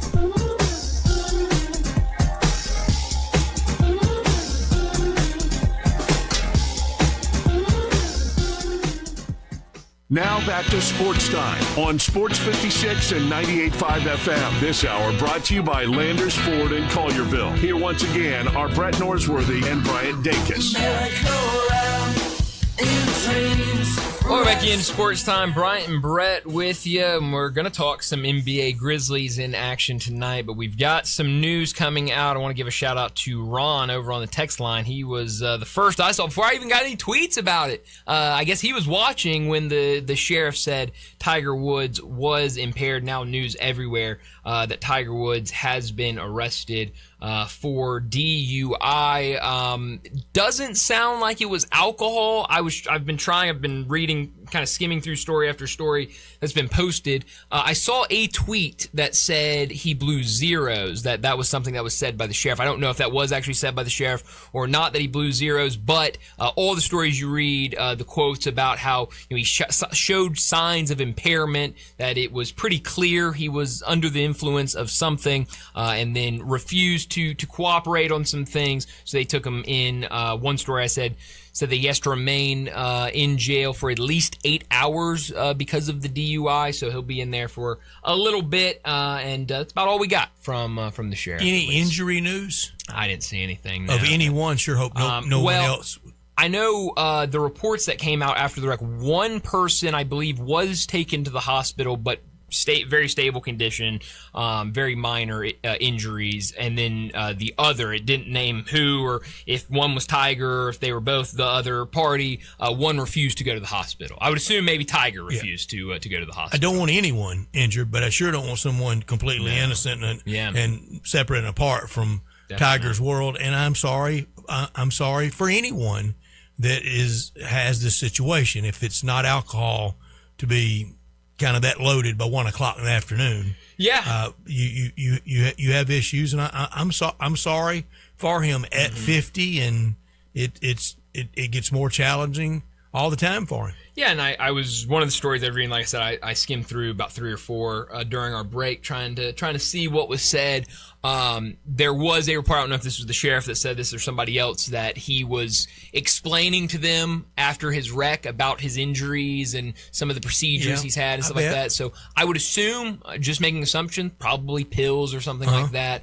I would imagine. But, it's obviously, one of those things that is not roll new a for vehicle Tiger. over. Sure, it's not good. And obviously something Tiger Woods has dealt with, and definitely kind of after the past, you didn't want to see a headline like this, and here we are again. Yeah, here we are again, and been through a lot, and you just wonder how it will sort itself out if he can get to. I'm sure, and I've got a note about 49-year-old Tom Brady inquiring to the league office of if he could, as a part owner, try to play, and said that the NFL office, from the upper levels of it, from Goodell, really bad idea. Don't even think about it. They just can't ever let it go. No. I mean, he's 49, Tiger's 50, Peyton Manning just turned 50. I guarantee you, if Peyton thought he had 1 quarter left in him, he would probably try to give it a go. Tiger really thought after TGL the other night, well, maybe, possibly, probably at Augusta now. And for those guys, whether it's as a analyst or even for Brady as owner, it's never enough for them. Their high is from the competing at the upper levels. Yeah, and when that's been part of your life for so long, anything else. For Tiger, we saw him from diapers on. Yeah, and so, anything else you do, even if it is, kind of in the same alley, if you're around that sport still, not playing, it's so different, and it just doesn't live up to it. And so, I didn't watch any of the TGL the other night when he competed. I wish I could. You had his covered. Well, I couldn't. Landon, I don't watch it thinking that Bryant's got us all covered on the TGL. I wanted to watch it. That's his job, ain't it? It's supposed to be. If I'm being honest, I did want to watch it. I just couldn't. I wasn't in front of the television at the time. But we saw him in here, on SportsCenter before. He looked good. He looked, in good shape, and looked like he was going to give it a go out there. And so I'm sure, getting out there and kind of moving around, probably made him think of the possibilities of maybe getting back out there. But now with this, there's no chance. Yeah, and biggest thing I want to know is make sure nobody is hurt. Yeah. But I want that to be clear. But then after that, now even the questions of he will not compete in 2 weeks at Augusta. And now I think this probably jeopardizes, for what it's worth to a lot of people, not much. He doesn't even show. He doesn't go to Champions Dinner. He doesn't show his face there, because this is going to bring more questions and more embarrassment. Yeah, no, it will. And obviously, if you are around the Masters, if he was thinking about doing that, I mean, it'd just be question galore, and trying to get whatever people could get out of him and other people. So I think it would be a major distraction at this point for him to go anywhere near the Masters in a couple weeks. On another story, the Mississippi Supreme Court has denied the NCAA's request to appeal the approved injunction for Trinidad Chambliss. That almost certainly means he's going to be on the field. He's going to play next year. Probably, most think, the end of legal hurdles, so he's going to play. I have heard with the Will Wade back to LSU, some draw a comparison to put the NC State AD, who's very angry at Will Wade and his departure after 1 year. They want to throw Keith Carter and Ole Miss and Lane Kiffin into the same kettle. There are vast differences. First of all, 6 years versus 1. Lane Kiffin was at Ole Miss 6 years. Sure. Most people didn't think they would ever could hire him. Thought Arkansas had him that year in the coaching carousel. Didn't think they would keep him after the second or third year of Auburn, maybe third year in 2022. Every year, somebody coming at him. Oklahoma, Texas A&M, LSU one other time. All the rumors around he's going to leave. He stayed 6 years. Will Wade was there 1 year. Lane Kiffin left a national semifinal team. Yeah. I know Pete Golden coached in the playoffs, but we know who shepherded them most of the way. Sure. Will Wade lost in Dayton. Stop with the equivalency of, boy, you know what they're going to do to you. I think most people would sign up in college football for the 6 years Lane Kiffin gave Ole Miss. Sure. Yeah, I mean, no, I'm with you, but I understand, how you can start building those similarities. I mean, seeing those videos of yesterday of him leaving NC State and even landing in Baton Rouge, very similar to some of the same videos that we saw with Lane Kiffin when he made his departure to LSU, and obviously those two guys and kind of their personalities and how, kind of bigger than life they both are. I can understand how you can start laying the groundwork on comparisons there, but I think it kind of stops at that, like you said. Yeah, two very different scenarios. Yes, Ole Miss wanted to keep him and did everything possible, administrative-wise, financially, to keep him. Just couldn't. It was just that restless spirit was too much calling for him not to go to LSU. But that wasn't after a year. Yeah.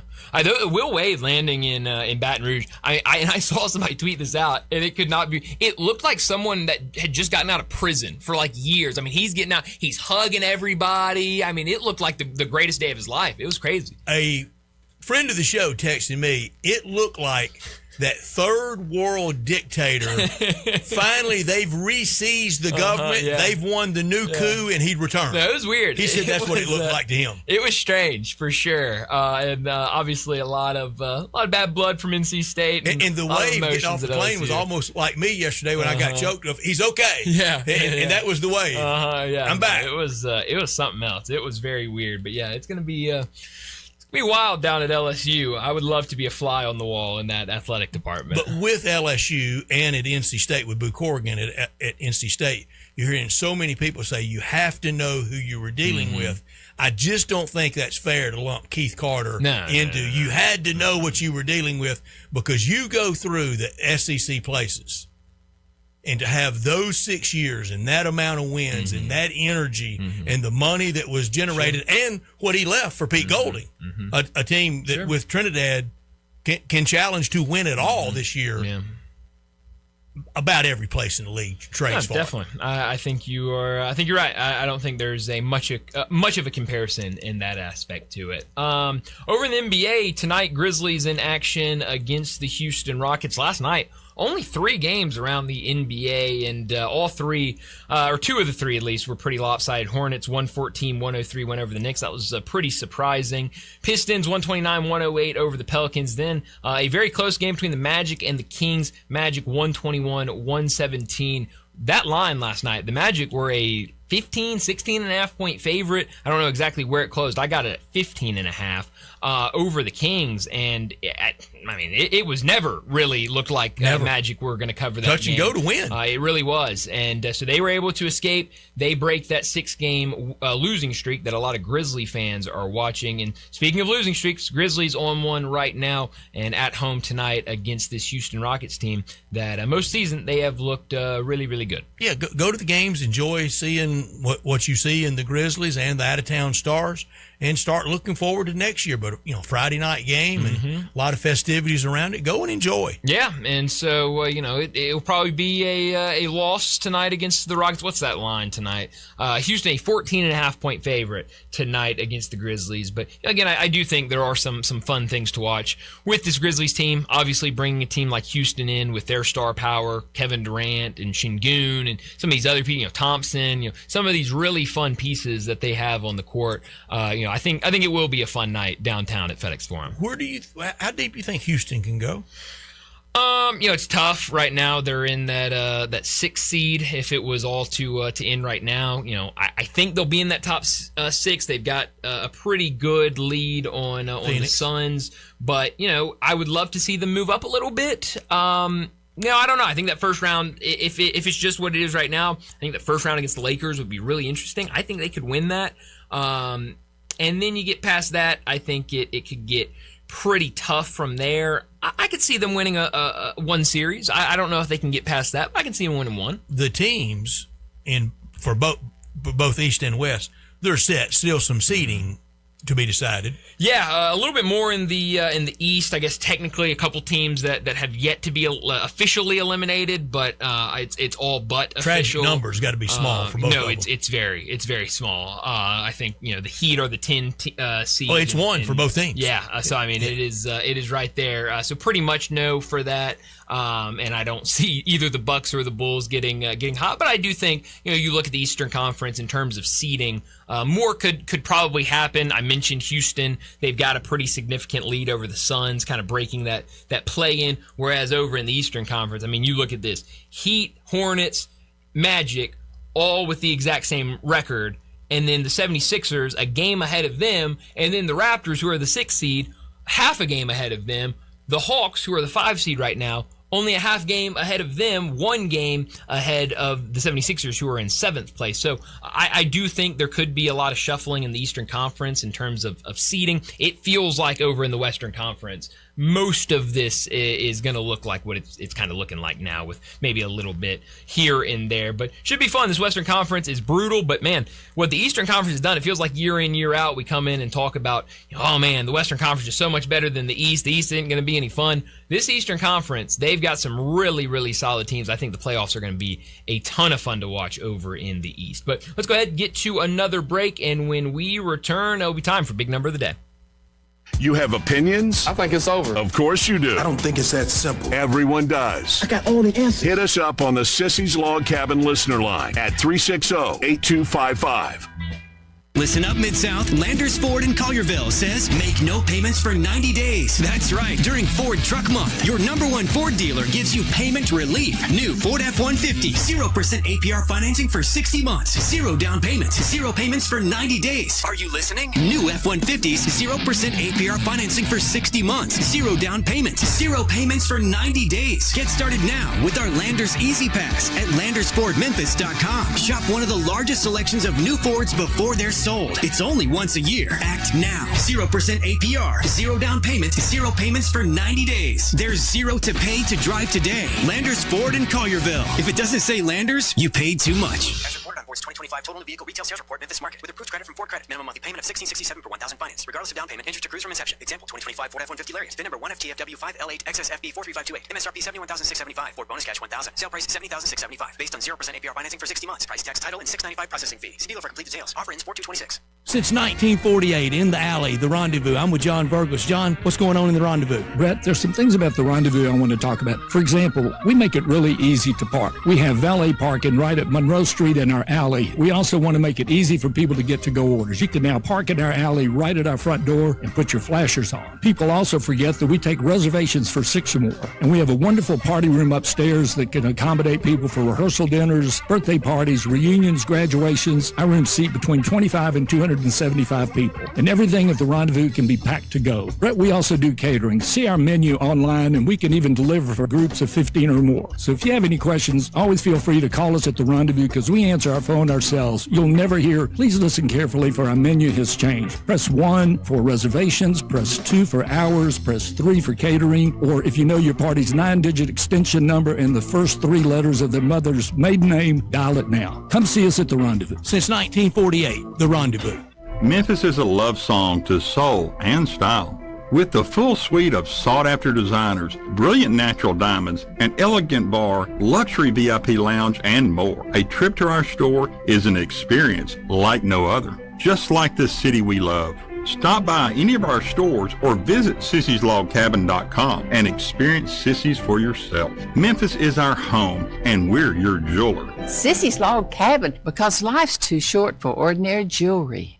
Kubota Orange Days are here, so come see them Friday, April 3rd, 8 a.m. to 4 p.m. and Saturday, April 4th from 8 until noon at First Choice Farm and Lawn. And be sure to join me, Johnny Radio from Sports 56, Friday, April 3rd, 11 a.m. to 1 p.m. for Garibaldi's Pizza. Some fun and a lot of Kubota Orange. From America's #1 selling compact tractor to zero-turn mowers and versatile RTVs. Get your perfect match. Get 0 down, 0% financing, and discounts up to $2,000 on select models of mowers, tractors, and construction equipment. See the details at KubotaOrangeDays.com. Kubota Orange Days, Friday and Saturday, April 3rd and 4th, plus Sports 56 and Johnny Radio. Friday, April 3rd from 11 to 1, giving away Garibaldi's. For 50 years, Memphis has been going to Garibaldi's for great pizza, and it's still a Memphis favorite. And we're giving it away at First Choice Farm and Lawn, 12701 Highway 64 East in Eads.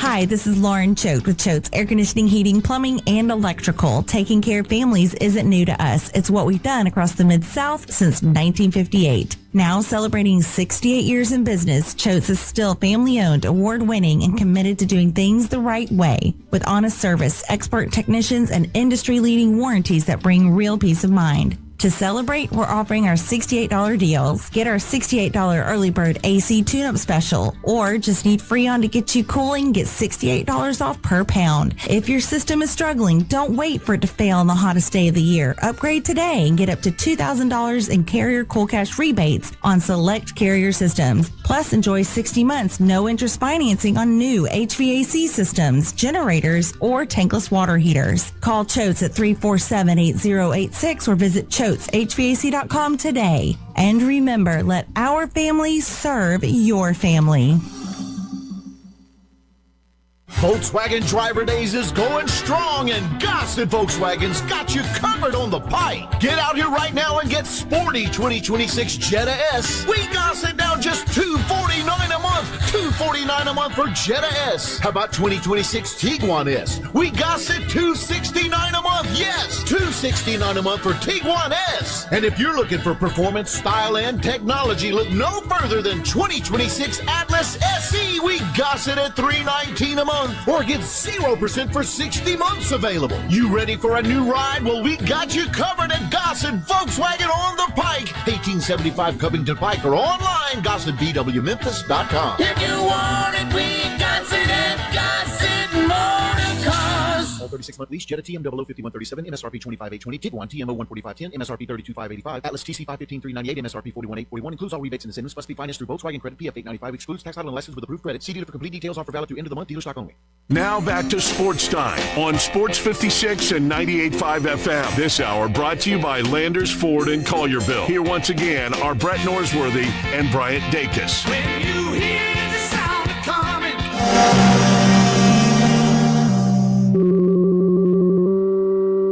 Big Daddy. Hello, Big Brand. It's a guy, he wants to be big, then he gets big, he doesn't want to be big anymore, then he gets small, but the suit's too big. Big Daddy. The big boy. What up, big guy? I think she's trying to pull a fast one on Big Daddy. The big number of the day.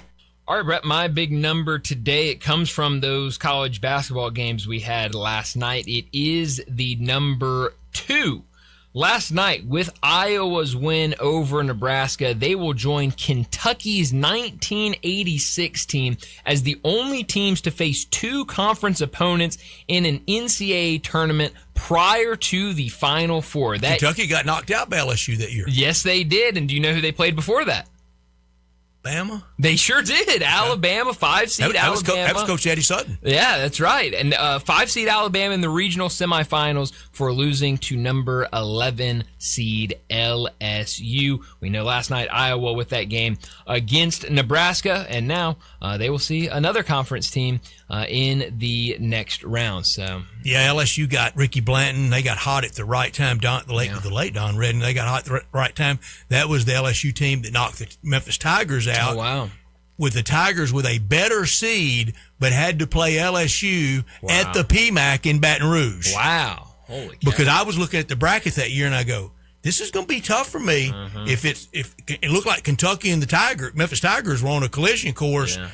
You know, what I do, pull for the Tigers, pull for Coach Eddie Sutton. Well, hey, that is a... and I loved Eddie Sutton. Yeah, that's tough. You know I do. Oh, I know you do. That would have been very tough for you to have to do. My big number is 33. Tennessee's 33 wins and 28 all-time. 14-7 under Rick Barnes in the NCAA tournament. 33-28 all-time in the NCAA tournament. 14-7 under Rick Barnes. But I think this would be, tonight, the biggest basketball win ever. That would have a short shelf life because then it would make for a win on Sunday the biggest win in Tennessee basketball history. Yeah, tonight's big. But yeah, if you turn around after tonight and you're facing Alabama for a trip to the Final Four, throw the record books out. Or Michigan. Yeah, no, Sunday. sure. But I would say Alabama would be a little more significant to those Tennessee fans. That 86, that was probably Eddie Sutton's best shot to win one at Kentucky. Yeah. It came undone shortly after that. Yeah, no, it definitely did. But yeah, we've got some really good games tonight. I think tonight, I said this earlier, I think if you had asked me before those games started last night, which is going to be the better night, I would have said tonight. You look at the coaching matchups, you look at these team matchups. I think we're in for a really fun night of basketball tonight over the starting here in just a little more than an hour. And I'm going to wave the SEC flag, but I'm not going to lose any sleep if either or both get defeated tonight. Just however it falls out. Yeah, it's really tough matchups for both. Michigan has I know you're pulling hard for Duke. Except I do. Part of the brotherhood that you are. I do want St. John's to win tonight, and I probably am going to bet on them plus 6.5. But I would be fine if Duke wins. But I would love to see, more than anything, I want to see round 4 of St. John's and UConn in the Elite Eight with a trip to the Final Four. You had that matchup in your bracket. Yeah, that would be. I think it would be really fun. The first 3 have been interesting to say the least. Those 2 coaches are definitely characters.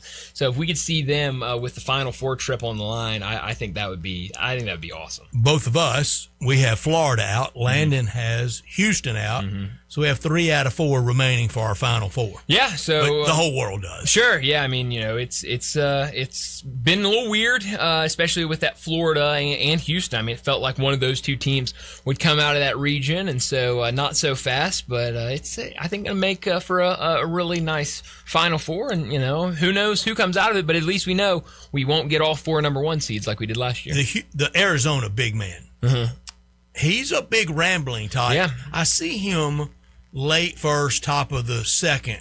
He could be one. A couple of Arizona guys could be players that stay, make a lot of money next year, and in a leaner draft have a really better spot next year. Yeah, we've talked about it for a while. I know Keith Smith has talked about it as well with us. There are going to be guys late in this draft, in the first round of this draft, and certainly guys that are projected to go second round that are going to look and say, I can go back to college, make good money, be on a really good team. And then, you look up and next year that draft is at least predicted to be pretty weak. So you come back and then you go out. I know Cole Pete's done some really nice things since, but kind of earlier in the season when he was having his struggles, there were a lot of people saying maybe Cole Pete's the guy that needs to go back to Arizona, spend his sophomore year there, really take an off season to develop under Tommy Lloyd, and then come out of that next draft, and he could look up and be the number one pick in that 2027 draft. I think he'll go to the draft. The mocks are looking pretty good for him right now based on what he's done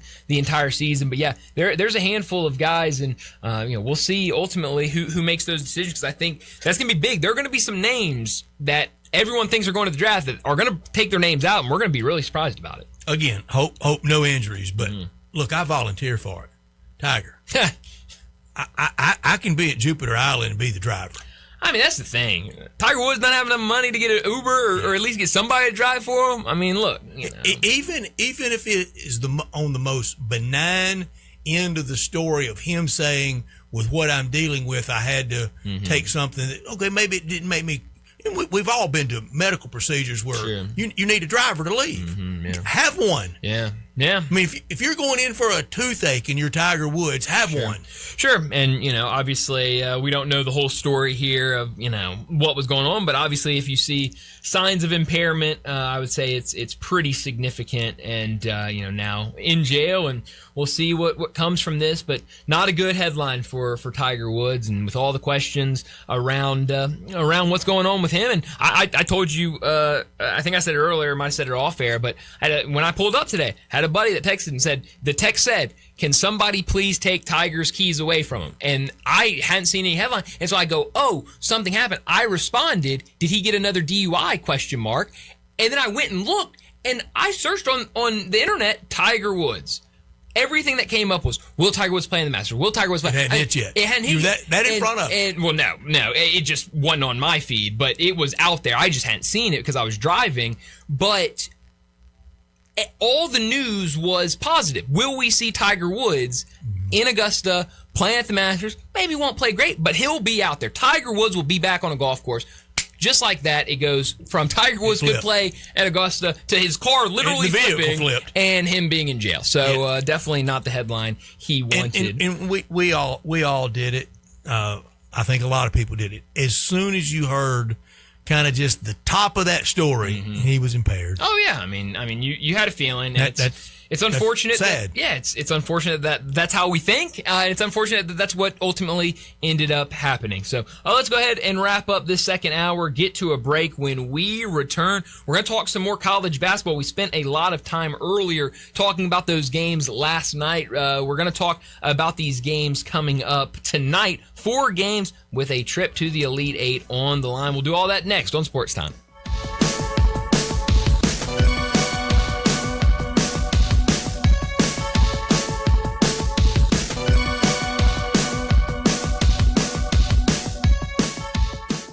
Tito's Handmade Vodka is America's favorite vodka for a reason. From the first legal distillery in Texas, Tito's is 6 times distilled till it's just right and naturally gluten-free, making it a high-quality spirit that mixes with just about anything. From the smoothest martinis to the best Bloody Marys, Tito's is known for giving back, teaming up with nonprofits to serve its communities and do good for dogs. Make your next cocktail with Tito's. Distilled and bottled by 5th Generation Incorporated, Austin, Texas. 40% alcohol by volume. Savor responsibly. Sometimes an idea comes along that fills a void nobody even knew existed, and a few years ago, one of those ideas was Sunrise. We didn't know that Memphis had been waiting for a place that serves the freshest, fastest, made-to-order breakfast, and lunch, for that matter. And then Sunrise on Jefferson opened, and we all realized that's what we'd been waiting for. And now, we also have Sunrise East on Poplar, because we needed that too. Both Sunrise locations provide the delicious food we've been craving, and now we can get, and we can only get, at Sunrise. At Jason's Deli, when you're dining in or picking up curbside, you can expect wholesome food and no surprises, just delicious sandwiches, crisp salads, and quick quality meals made with the freshest ingredients and no artificial trans fats, MSG, high fructose corn syrup, or artificial colors and dyes. Around here, a lot of thought goes into what we put into our food and what we take out of it, because you're not just taking a bite, you're getting a taste of who we are. New items are constantly being created to expand our menu for all tastes and special diets, with vegan and gluten-free options available. Convenience and on-time delivery you can count on. It's just a click away at jasonsdeli.com, so whether you need to feed 5 people or 5,000, the team at Jason's Deli, they have the credentials and the commitment to keep you satisfied. Freshness is nearby at Jason's Deli with locations at Ridgeway in the Park Place Center, Poplar and Highland, Germantown Road in Cordova, and on Goodman Road in Olive Branch. Jason's Deli. It's wholesome food and no surprises. We all want the best without having to pay the most. That's where Verizon comes in. Get this. Now you can take your AT&T or T-Mobile bill into any Verizon store. They'll look at what you're paying and give you a better deal, period. You get the amazing coverage you want while keeping more cash in your pocket. Visit your local Verizon store to start saving today. Must provide recent consumer mobile bill in the name of the person redeeming the deal. Additional terms and conditions apply. If you want to make money in sales, Flynn Broadcasting wants you. If you can sell, Flynn Broadcasting has a great career waiting for you. If you can sell, we have great benefits, salary, commission, sales leads, and a great place to work. If you can sell, let us know today. Send your resume to jobs@flynn.com. Can everyone sell? No. But if you can, Flynn Broadcasting wants you. Apply today at jobs@flynn.com. Start your great career today at jobs@flynn.com. Flynn Broadcasting wants you. This traffic report is brought to you by Millington Weight Loss. For more information, call 901-436-0272. Sports 56 traffic. Good afternoon. Heavier traffic line trying to south in Memphis here in the last few minutes on 55. Working your way down through South Haven. Watch a little bit of radar down through there earlier as traffic gets a little bit busier now. 51 going northbound as you come up through Woodstock, headed towards the Millington area.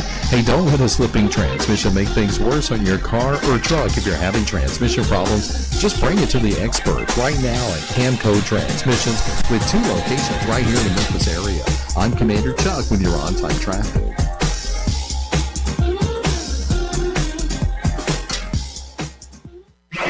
We are Sports 56, WHBQ Memphis, and W253DF Memphis with John Harden, weekdays from 11 to 1. Now, back to Sports Time on Sports 56 and 98.5 FM. This hour brought to you by Jaguar Land Rover Bluff City. Here once again are Brett Norsworthy and Bryant Dacus. Say you stand by your man. Welcome back into Sports Time. Bryant and Brett with you as we start our third and final hour on this Friday afternoon. We've got to talk about the Sweet 16. 4 games tonight. The first one gets started in about an hour. St. John's and Duke. CBS a little bit after that, around 6:30. Alabama and Michigan on TBS. 8:45, Michigan State, UConn on CBS. And then the last game of the night, 9:10 on TBS, Tennessee and Iowa State. Bruce riding those dogs, isn't he? No, he is. And I mean, he told us before we even got to the game that he really liked all the underdogs tonight. And then when we asked him about all of them individually, he kept by his word and took all 4 underdogs in these games tonight. I hope he's right. I hope that all 4 of those dogs cover and that we can have some really fun, tight, competitive games tonight. Because, those last 2 games I thought were interesting last night. But just that. But, yeah, I mean, they got away and were pretty easy. Hope tonight we can get some... And they had a hard act to follow. Sure, yeah. First 2 games were terrific. Yeah, when those first 2 games were that good, it was going to be hard for anything to top it. Like I said Monday, though, the tournament is not a jukebox. Mm-mm. You don't just throw some ducats in there and out comes a great game. No. Sometimes you get the good with the not so good. Yeah, that's exactly right. So hopefully we get some good ones tonight, and I think we've got some really fun matchups. These coaching matchups are as good as it gets. So I'm excited. I think I'm looking forward to the most this Michigan State UConn game. I feel like that one's going to be a real battle on both sides, but I think there's a chance all of these games could be pretty competitive. I feel the worst about Alabama-Michigan. I think there's a scenario where Michigan just really is the bigger, badder, best team on the court and runs away with it. But I think those other 3 games could be really compelling. Still in play for Michigan State and Michigan to meet in the finals. It's the only way they can meet. Same for Iowa and Iowa State. Yeah, that's right. Yeah, would be fun. I mean, especially if you got Iowa State. I mean, that would only be in the finals. Yeah, it would be an incredible story to see those 2 teams. I mean, I think there's some people out there that thought Iowa State could get to the national championship game, but nobody thought Iowa could get this far. Not many people thought they could get to the Sweet 16.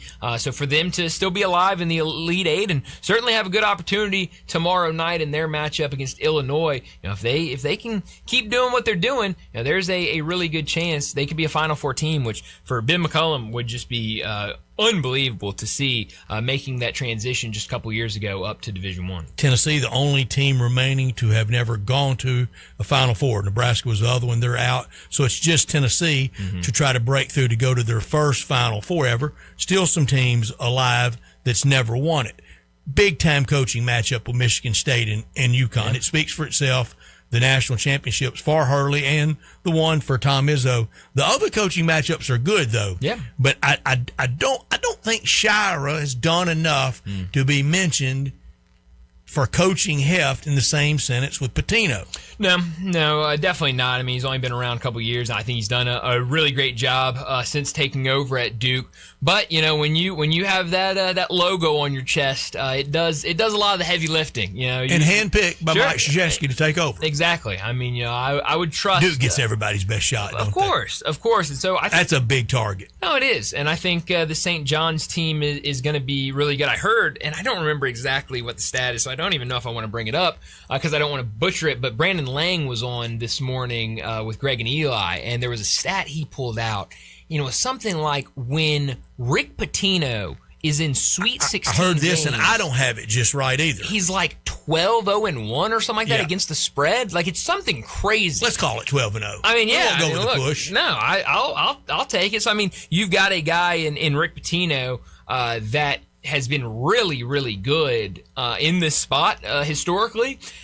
But I do think that Duke might be the more talented team, but I do think St. John's is the more physical team. So, what kind of game do we get tonight between St. John's and Duke? I think will tell you a lot. It looks like Caleb Foster, at least according to reports, will be back. He will be a huge addition to get back on the court. Now, what will he be in terms of percentage and how much will he be able to give them will be the big question.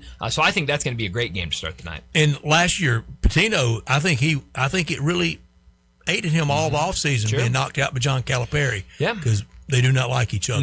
No, and definitely a rivalry there. And so, yeah, I mean, he obviously with his whole story and kind of everything, he wants to get back to the mountaintop. And last year, St. John's team, just really didn't have it. And, this year, I think, has a better balance to it. And so, yeah, I think they have a good opportunity tonight to keep this game close, maybe even pull off the upset and advance to the Elite Eight. I've been waiting all week. I want y'all's consultation, and I want listener consultation. Hit us up at the text line. Let's start with the premise, and I'm not, but let's start with this, that on my running total, my all-time top 20, that we've now moved from since 1975. Okay. That's 50 years. And I know that cuts out the Tigers' Final Four trip in 73. Yeah. That cuts out David Thompson and NC State winning it in 74. Yeah. Cuts out UCLA in a championship in 73 and a runner or losing the semifinals in 74 in Greensboro. Let's just say I'm right, and you tell me, stop me when I'm going through this, of who can make the big leap up over the next week and a half. Okay? Number 1, Duke. Number 2, North Carolina. 3, UConn. We'll stop. Yeah, that's it. UConn win it all. Oh, yeah. We wake up the morning after the national championship game living with the fact of the number 1 team since 1975's UConn, they might be anyway. Yeah, no, I mean, we just can't bring ourselves. I can't bring myself to move them past North Carolina and Duke because of those brands. Yeah. 4, Kentucky, they can't help themselves. 5, Kansas, can't help. UCLA 6, and I'm not so sure about that. 7, Indiana. 8, Florida, they're out. 9, Louisville. 10, Villanova. 11, Michigan State. Yeah. If Michigan State won it all, they move past a couple, don't they? No, they definitely do. Do they move past Villanova? 3 with Villanova. It'd just be it'd be 3 in this time period with Judd Heathcote and Tom Izzo. I would probably move them ahead. Yeah. Syracuse 12, Arizona 13. Yeah. The big giant leap forward, isn't it? Yeah. No, that definitely would be. Would go past Syracuse. Would go past Michigan State. Yep. Don't know if they go past Villanova. 3 beats 2, right? NC State, there they are, 14. Arkansas 15. Michigan 16. Yeah, they make a big jump. 89 and 2026. That's right. 17 UNLV. 18 Maryland. 19 Georgetown. 20 Virginia. So a couple can make a case, can't they? Well, they definitely can. It's a good opportunity. This is usually when we get the text that the Tigers should be in there ahead of Michigan. Yeah, remember that? That's right. I do remember. I think it was from the same person that said Vince Young won a Heisman at Texas. Could have been. I would not put it past them. But yes, you are right. That incoming text message for sure. But yeah, no, I mean there are a couple teams that could definitely make the move up, and I think all three of those teams have a really good opportunity to do it. I mean, what Michigan has done all season, Michigan State, as long as you have Izzo, I mean, I think you give them a really, really nice chance. And then UConn, obviously, with what they've done these last couple of years. Are they really third? Should they be better? They're not any lower. No, they're not any lower. I think there's an argument. Remember, since '75, we're not counting Rupp's fiddling five and way back then. Yeah, I think there could certainly be an argument to at least move them up over North Carolina. But I think those three teams they've are won really three good. different coaches. Yeah, no, it's been insane. I mean, it's hard to believe. I know Kevin Ollie is their Gene Chizik. Sure, but he did win one. No, I think he did a terrific job with that team, yeah, I mean, it's crazy to even think they've done it, and now, with, in the Sweet 16, still a long way to go, but if Dan Hurley can win a third, I mean, that would just be incredible stuff. This weekend, if you knock out Izzo and Duke, what brands? Yeah. That might move them up. Yeah, I mean, whoever we talked about it before this tournament even started, but whoever comes out of the East, it's coming out of a gauntlet. You look through all of those teams, but certainly now that we've gotten down to just 4 teams remaining out of the East, whoever comes out of playing Pitino, Duke, Izzo and Hurley, like you earned it. Whoever wins, you earned it. That nobody can say it was a fluke. Even if you get blown out in the Final Four, you earned your spot to the Final Four because you got through some really tough teams and some really tough coaches. So those 2 games are gonna be really fun. I had the East down. 1 red X, Ohio State against TCU. Yeah, that's good. I had good the picking. East down. That's good picking. It's tough. It was a tough bracket. I know everyone was saying that was the really tough bracket. Not so much in the South. No, but the South I think got everybody with both Florida. Pretty rough in the West. Yeah. Okay in the Midwest. I would say good in 2 the red Midwest. X's in the Midwest. I'd say that's pretty good. Good picking by you. But yeah, I think it's going to be really interesting to see who can come out of the Georgia East. over St. Louis. Well, yeah, that was a mistake. I was flying that flag. Hey, I mean, sometimes you got to do it. Sometimes you absolutely have to do it. So we talked a lot right now. Duke favored, Michigan favored, UConn favored, Iowa State favored. What a team pulls an upset tonight? Who is it? I don't think there's one, but if I just had to have one, take Izzo. Yeah, that's fair. I mean, he's done it. No, he has. Barnes has had trouble advancing. Pitino last year. Oates, the one Final Four, but I don't think his team is all that. Yeah.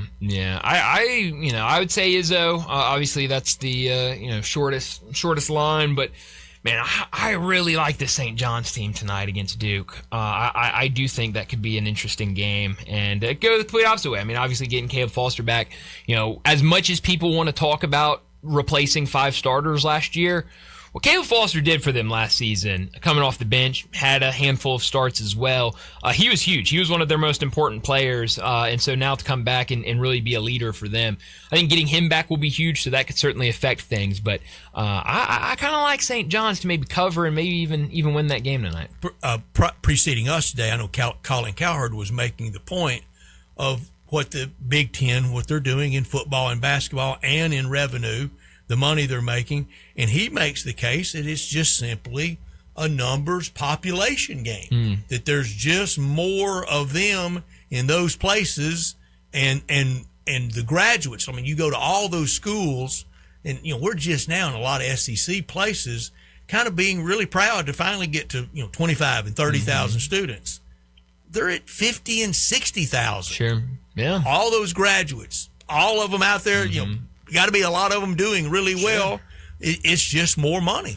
Yeah, I mean, it's a good point. It's something I haven't really thought about, but you're right. You've got some really big institutions and some institutions that are business schools, law schools. I mean, things that are medical gonna, schools. Sure, things that are really gonna produce a lot of money. Producing everything. Yeah, great engineering, great ag. Yeah, so I mean, you've got a lot of money making degrees up there, and a lot of people up there taking those and getting those degrees. So yeah, I mean, it makes a lot of sense. And yeah, you're seeing the Big Ten having a lot of success here. Fast forward to the college football playoff bracket going out on Sunday this December, and the Big Ten has more teams in it and looks like they're getting ready to go for a four-peat. Yeah, no, it'd be impressive. It's freak out time. Yeah, no, for I mean, SEC. it would be really impressive for the Big Ten, and they certainly have teams that I think can do it this year. We don't have to get into who those teams are and kind of what that bracket looks like in the middle of March. You can give me your bracket. No, thank you. No, thank you. I don't even have a pulse. I don't on either. It. But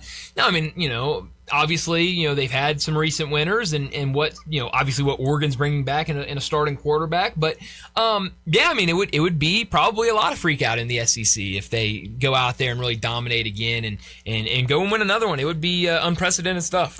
Who's out in this bracket, in this tournament, that I talk about a long, hot, lonely summer, that it eats at them all summer of how did we miss on that opportunity? Houston, the margin got away from them. Isn't it Florida? Yeah, I mean, I think Florida certainly is probably watching and looking up at all these teams. Nebraska can't feel good, but yeah, got to feel good about getting there. Sure, First time ever. I don't think Nebraska. I think Nebraska's happy getting to a Sweet 16. But yeah, I mean, Florida with pretty bad moment with only 4 men on the floor. Yeah, no, that wasn't great, and that's not the ref's fault. No, definitely not. And I know Hoiberg took full credit for that afterwards, and said that was on him. But I mean, when's the last time we talked about Nebraska being a Sweet 16 team and making a ton of noise like they did this season? I think it was a great year for them. But yeah, Florida, after winning the national championship last year, what they were able to bring back in the front court, the additions they made in the back court, the way they were playing down the stretch in conference, you're looking up and you're watching these Sweet 16 games, and especially when Houston gets knocked out last night, you look at the other teams in that region. Yeah, I mean, you're looking up and saying, man, we could have easily gotten to the Final Four. Yeah, Dusty May, he got to a Final Four at FAU. Mm-hmm. I don't know when you get this close again. Yeah, it's a good question, and they've been so good this year. If they go out there tonight and lose to Alabama, it certainly could feel like a missed opportunity for them, and they would certainly have to regroup in the offseason. They'll be losing some big time pieces to the draft, and just guys losing eligibility. So it feels like pretty big for Michigan. And this Big Ten success, and we talk about those population places, that's driving these TV numbers. Yeah, no, it is. I mean, when you've got all these Big Ten teams having all the success, those people are going to tune in and watch their university and have a lot of pride in it. So yeah, I mean, things are going good for the Big Ten, and it could keep on rolling tonight with a couple big wins. They might hold the college sports power now. They certainly could. And it's interesting what you said. Kind of being just a numbers game and kind of how it falls out. It's think you have to ask them if it's okay. Well, it might get to that point. You never know. I mean, hey, when you're winning everything, start looking to the top, and the top would be the Big Ten. So. I'm interested about all these games tonight, but I really am interested about tomorrow night. We've got the Elite Eight already in front of us for 2 and it is games. Tomorrow night, but both games scheduled all at times that really tip times like the Final Four Saturday. Yeah. So it's going to be prime time. 5:00 for Iowa and Illinois, and then you've got about 7:50 for TBS and for Purdue and Arizona on TBS. So, I think those two games could be really interesting. Kevin Harlan was so good last night. Yeah, no, he was. He was really, really good. But, these matchups, you've got one where it's how in the world did these two teams get here? And then the other is, well, of course these two teams are here. They're two of the best teams in the country. And I really don't know how these two fall out. We talked about it earlier. I think at the time, when we were talking with Bruce, both were 6.5. Now Illinois has moved to a 7.5 point favorite, I'm seeing. But both these games kind of in that 6, 7, 7.5 range for tomorrow night. I don't see how anybody's beating Arizona. Yeah, I mean, they looked incredible last night. They've looked incredible all along the way. Now, if Purdue, with what they have in the front court, if they can just, play this Who beat Arizona? Kansas in in Lawrence, right? Yes, and then who was the other game? Let's see. Home at Houston? It was at Kansas and home against Texas Tech. Okay. Home against Texas Tech. Yeah. Well, and that was a different Texas Tech team, obviously, before their injury. The Kansas game, that was the night that I thought the Bill Self celebration looked to me like this could be the last time. Yeah, no, he was fired up for that one. I remarked about it the next day. You did. Yeah, no, I mean, you're right. Some of those fist pumps and waves to the crowd of one last time. Yeah, no, and now you're seeing the questions being asked and the comments being made. Maybe we see an announcement. I would think that an announcement would have already been made by now. You got to get moving for next year. Yeah, so I would expect him right now at least to be back, but you never know. Things can change any second. Next year, I like the news of scheduling for the Memphis Tigers against Virginia Common. Yeah, that was weird how that got reported today. VCU's head coach doing a press conference, kind of end of the year press conference deal, and I guess was talking about scheduling and said that hey, we're gonna play at Memphis next year, and it's gonna be part of a home and home, and could be a 3 with a neutral site. Coach is young Martelli, right? Yeah, Phil Martelli Jr. It said that they would, I believe, going to start in Memphis next year. Good. And a home and home, but could turn into a 3 games, and the last one being a neutral site game. So that's a big one. We talked about Memphis needing to add a game at home with all of these road games that they've been announcing. And so, yeah, VCU was a great get to be a home game. And obviously, tough game. No, it is a very tough game. And Phil Martelli Jr. is a really solid coach. And obviously, what they did this season and in the tournament, that'll be a tough test at home. And hopefully, it would be a fun environment. Tell me if you know differently. From all I have found out, the MTE for the Tigers next year, I think, is going to be that St. Jude event, isn't it? I mean, it sounds like it. Two games, not bracketed. Yeah, I don't know how it's going to look. I haven't heard much about it, but it seems like the way people have talked about that event. If it is a regular season event that's here, that's being put on by St. Jude. The local team? Yeah, I've heard Ole Miss sounds like they're going to be involved in that. They won't play. Ole Miss and Memphis won't play. No, they will not play. But it sounds like that's what it's going to be. It makes a lot of sense if it's going to be here, if it's going to be put on by St. Jude. Memphis plays in it, and be curious to see who those other teams are. I wonder how early, or wonder at what point in the schedule. Yeah, I don't know. I don't know if you'd want to get lost in Feast Week, would you? No, definitely not. But I think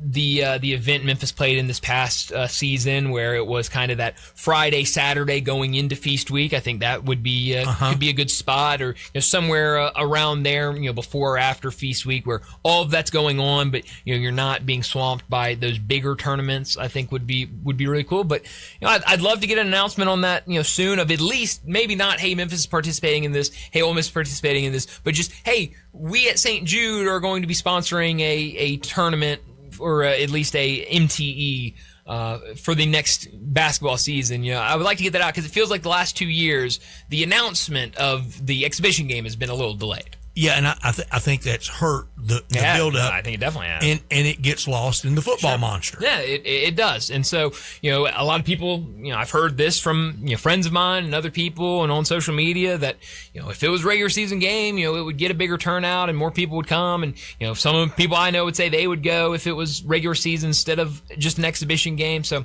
do we know that Utah State will be kind of February on the...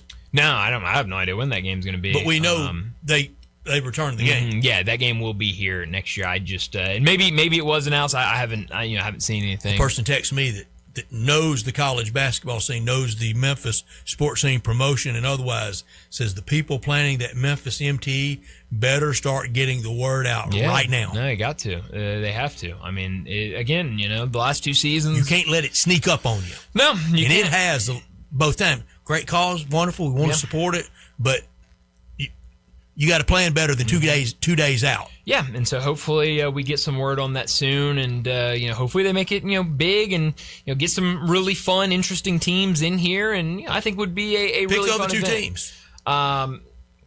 I'd be cool with anybody. Right, I would be cool. It'd be big names. Sure, give me another power conference team, and maybe who knows what that other team looks like, but I'd be cool. How about South Florida against Ole Miss?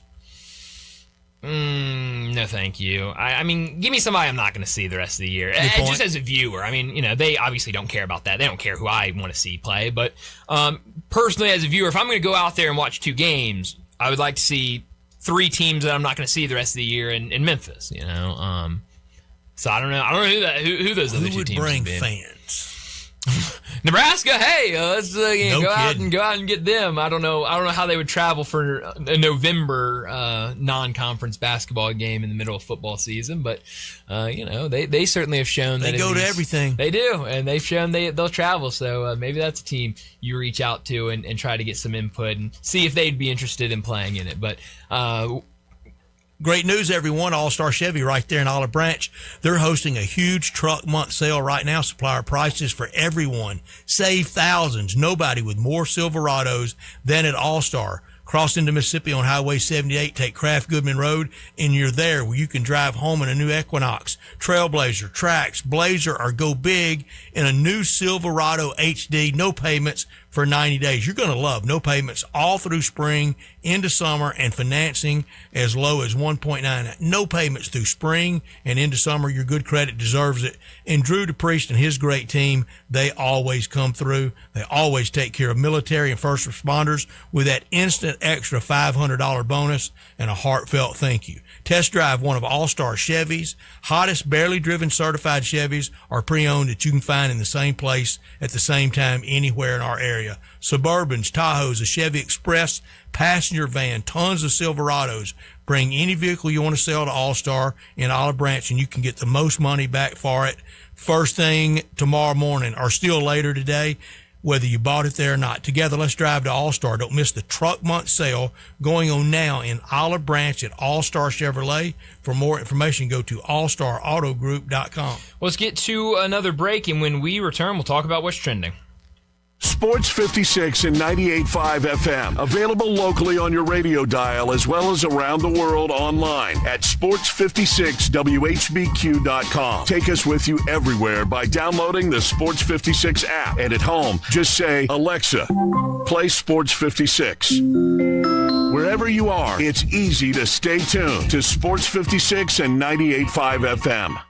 Looking for sports in all the wrong places? Try the Owner's Box Sports Bar and Grill in Lakeland's Town Square. Fun, exciting, friendly, and comfortable with wall-to-wall TVs. 24 taps for all your beers, including $3 domestic and $5 craft pints on Mondays. Monday through Friday, 3 to 6 happy hour. Music bingo Tuesdays. Daily specials and online ordering. The Owner's Box Sports Bar and Grill in Lakeland's Town Square. Highway 70. Check Facebook for daily specials and weekend music at the Owner's Box. Hey everybody, great news. All-Star Chevy right here in Olive Branch is hosting a huge truck month sale. Supplier prices for everyone. Save thousands. Nobody has more Silverados than All-Star. Today, you could drive home a new Equinox, Trailblazer, Trax, Blazer, or go big with a new Silverado HD and make no payments for 90 days. You're going to love no payments all through the spring and into the summer and financing as low as 1.9. And your good credit deserves it. Military and first responders, you get an extra $500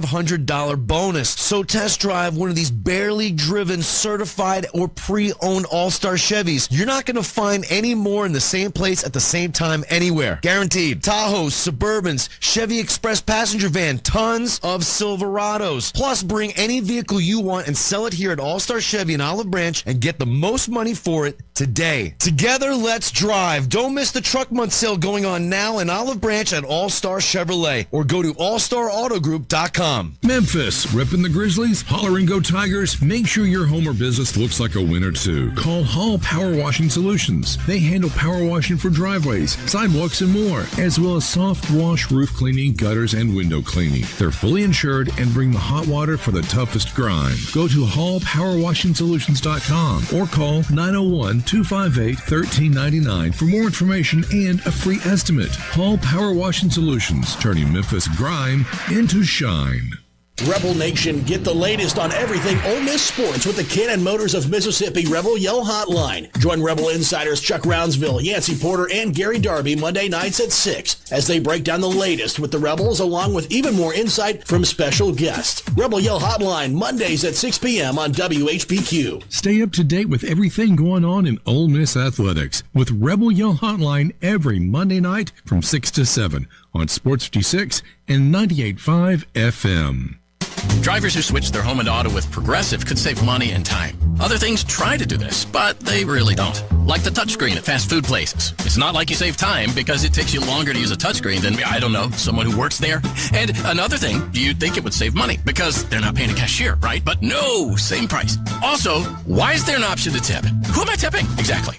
Anyway, even if you can't save money and time with some things, you could with a Progressive home and auto bundle. Progressive Casualty Insurance Company, affiliates, and other insurers not available in all states or situations. This traffic report brought to you by City Center Liquor, just off Highway 70 in Lakeland. Local, friendly, and always fully stocked. For a 5% discount, tell them Sports 56 sent you. Sports 56 traffic.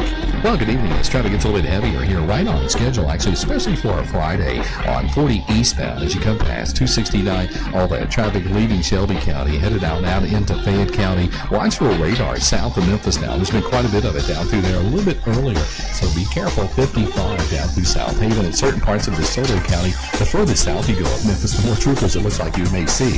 Hey, don't let it slip in your transmission. Make things worse on your car or truck. If you're having transmission problems, bring it to the experts at Amco Transmissions with 2 area Memphis locations. I'm Commander Chuck with your on-time traffic.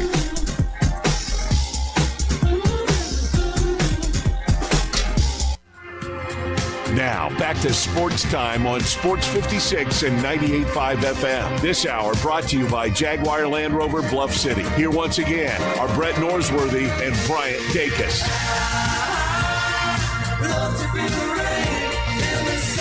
Well, you heard it in that intro. This 5 o'clock hour brought to you each and every afternoon by Jaguar Land Rover Bluff City. They've been the premier Jaguar dealership for the greater Memphis area since 1984, and they've got a talented team ready to help you find your next perfect vehicle at unbeatable rates. Swing by Jaguar Land Rover Bluff City today and check out those brand new models like the Range Rover Sport, the Range Rover Velar, and the Defender. Test drive the Range Rover Sport, where luxury meets performance. Perfect mix of style, performance, and versatility, with options ranging from 360 horsepower up to 635. It's also available as a plug-in hybrid electric vehicle with $7,500 federal tax credit when leased with approved credit. Take a look at the Range Rover Velar, powered by mild hybrid technology and enhanced with the latest well-being features and fully connected entertainment system. The Range Rover Velar is the ultimate luxury compact crossover. Purchase yours today and get special 4.4% for 72 months financing available with approved credit.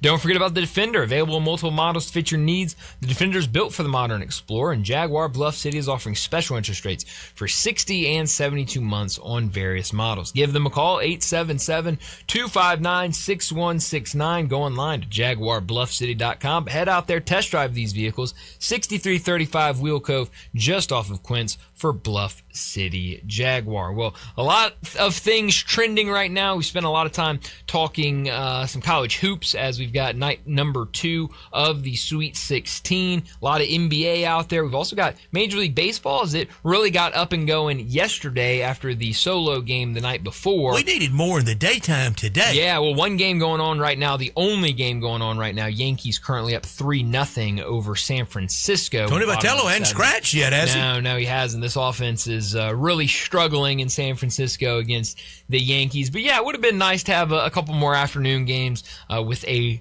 handful more. Not a ton of teams going tonight. It's really not fair to say through the years, Bryant, that I've been hard on Rob Manfred. I would say so. I want to, again, I mentioned it a time or two this week, but I want to give credit for one weekend, for one opening salvo. The schedule maker did it right. This is at sunshine at most places. I know there's probably an exception, but at most places, a roof or sunshine. Today's a good example. San Francisco, sunshine. Toronto, dome. Marlins, both, sunshine and dome. Braves, nice weather. Astros, dome. Mariners, retractable. San Diego, great weather. Dodgers, great weather. That's smart. That's the way to do it. There was no need to have the Mariners going to Cleveland. Yeah. I'm glad you're giving. I mean, good for you for giving him credit for that. I mean, I think a middle schooler could tell me that it's probably good to play home games in warm weather in March. But how many times have we been in here questioning, does a middle schooler run Major League Baseball? That's my point. Is I guess if this is the low bar, if we're going to give him credit for this, then I guess. Okay, the bar is this notebook, but Manfred got over it. I guess so. I guess so. He's got a lot of things to get right this year. Yesterday was so much fun. I feel really good about my picks. I will say, I'm glad you do. So far, I picked a team to win it all that has 1,000 winning percentage. You also picked a team that had to put up 9 runs to. That's my next point. I feel great about the rest of the year if the Cardinals' offense can generate 9 runs the rest of the year. That's right. Yeah. That bullpen. Oh boy. Yeah. Oh boy. Yeah. It was.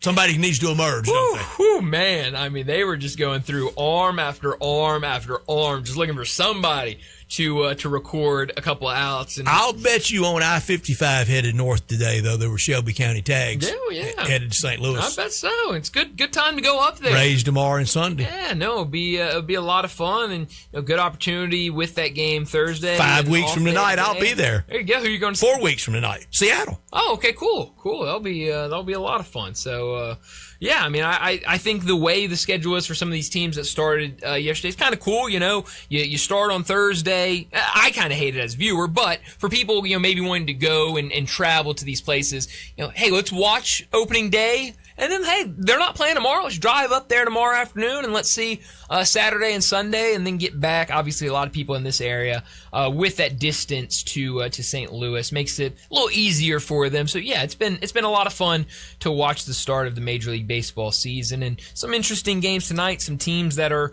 getting started tonight that didn't play yesterday. Might be cold in Philly tomorrow. Could be cold. Could be cold in Philly tomorrow. That is true. Looking like it could be cold in Chicago tomorrow with Cubs and Nationals. So it could be. You might be taking back your. The ivy hadn't even started to sprout yet. No, too early for that. Way too early for that. So. And then you can watch a Cub game and then watch it on a Thursday in the ivy. Wintertime. Next day, poof, it's there. Well, it feels out. They know what they're doing up there. They got the ivy right. Heavily fertilized and protected. Oh yeah. And should be. It absolutely should be. They know what they're doing up there with that ivy. You know what starts tonight? I haven't even talked about it, Brett. Man, how do you not have the finger on the pulse of the UFL? It does? UFL starts tonight with your Birmingham Stallions, Brett. No, yes, look, I am already claiming Birmingham as your team this year because obviously we know. I don't like Birmingham from way back. From the Raleigh Dodge era. Now, that's true. I did not take into account previous iterations the real USFL of the Birmingham Stallions and maybe your hatred to them. But I'm going to claim them as your unofficial team. You don't have to claim them yet because I think you will. We know the great relationship you have with the fine people down in Birmingham, including our friend Pat Smith. But Brett, I've got to tell you, they're starting quarterback tonight. Matt Corral. Yeah. Good luck to Matt. Running back, I don't know how much he's going to play. Snoop Connor. I mean, how about that? Is that? I didn't know it. How about that? I didn't know it either until earlier today. Straight ahead, he was something. Yeah, so I don't know. There was no waggle to him. No, I think I saw somewhere that. Boy, he teed up a A&M free safety one night. Had that big, heavy package in, the hole opened up. It was a 5'9", 165-pound free safety waiting. So, yeah, I've seen Corral is going to be the starting quarterback. I don't know. I haven't seen the whole starting lineup for the Stallions, though, so I don't know if Snoop Connor will be the starting running back or not, but got a couple of missed guys back there. Back in the day, the real USFL, 83, 84, 85, Memphis involved in 2 of those 3 years, you had regional rights to players. Yeah. And Birmingham had a lot of rights to Ole Miss players in that day. Interesting. Yeah. I know they have something like that right now, but I don't really understand it. There was a lot of Arkansas connection. Sure. Not as much Ole Miss because Ole Miss was Birmingham. Memphis had Tennessee connection. Yeah. Had a Texas connection. Interesting. The rosters were different. Yeah, no, I can understand. And then if he was good enough, if anybody could sign him, nobody had any rights to him but the guy that could offer the most money. Well, yeah, that's also the thing. But tonight, Birmingham on the road against the Louisville Kings. So one of the new teams in the UFL. What are they playing Kings. at home? They're playing in a soccer stadium in Louisville. MLS stadium? No, I don't know. I think it might be like I don't know if they have a professional women's soccer team up in Louisville. Better question, where's Birmingham playing? Are they still at... I think they're still at Progressive. Okay. But I don't quote me on that. We're going to learn. What's the TV package tonight? Anything? Fox tonight, 7 o'clock on Fox. What's going to be that number up against NCAA? Yeah, no. Tomorrow, doubleheader. ESPN for the first game, Defenders and Battlehawks. Afternoon game, Gamblers and Renegades. Are Houston Gamblers? Are Houston Gamblers, that's right. It probably doesn't look much like I'm what sorry it it didn't work, but it didn't work here and didn't need to be tried again. But the Louisville team tonight is the Memphis Showboats. It is. Mm-hmm.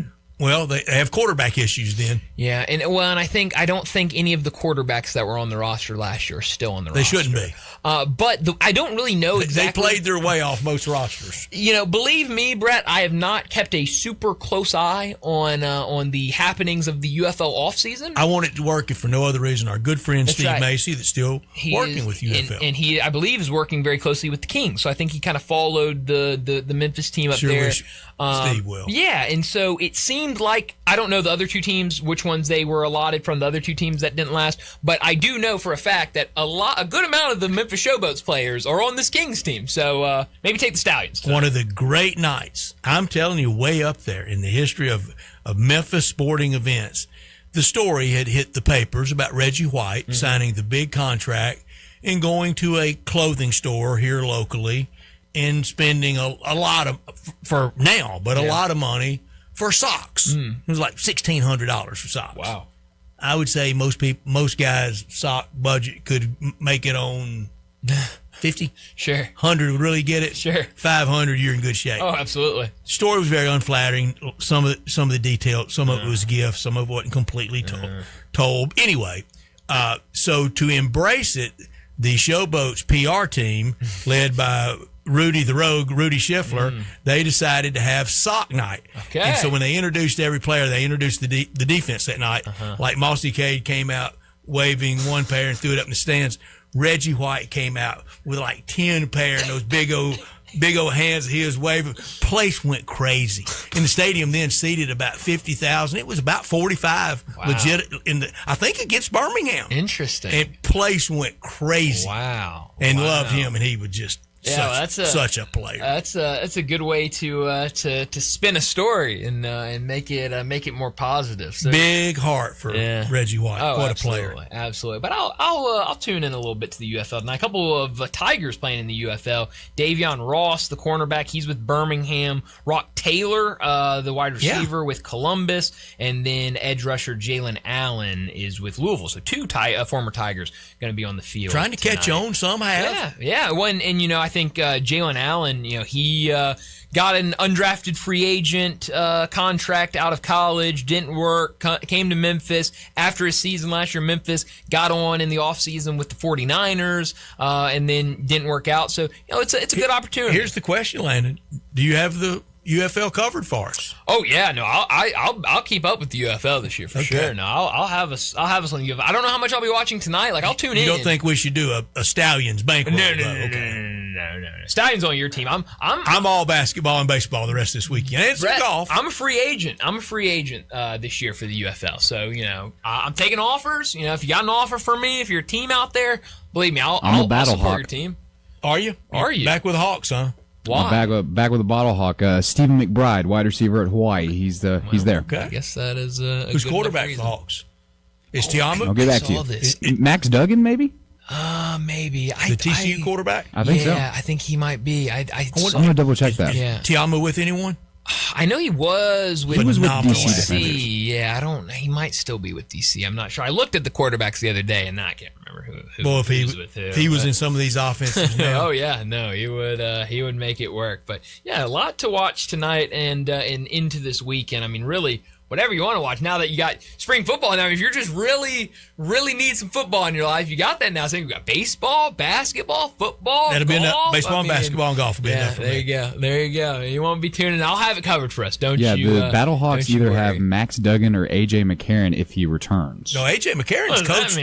No, he's coach of the Stallions. Yeah, he's They coaching the did put it in Stallions. parentheses if he returns. Well, he didn't return. He's head coach of Birmingham. Yeah, I don't. That would be something, though. That would be quite the spring football twist if he resigns as head coach of the Birmingham Stallions to go be the quarterback of a different team in the league. Well, people talking about Tom Brady and inquiring if he can.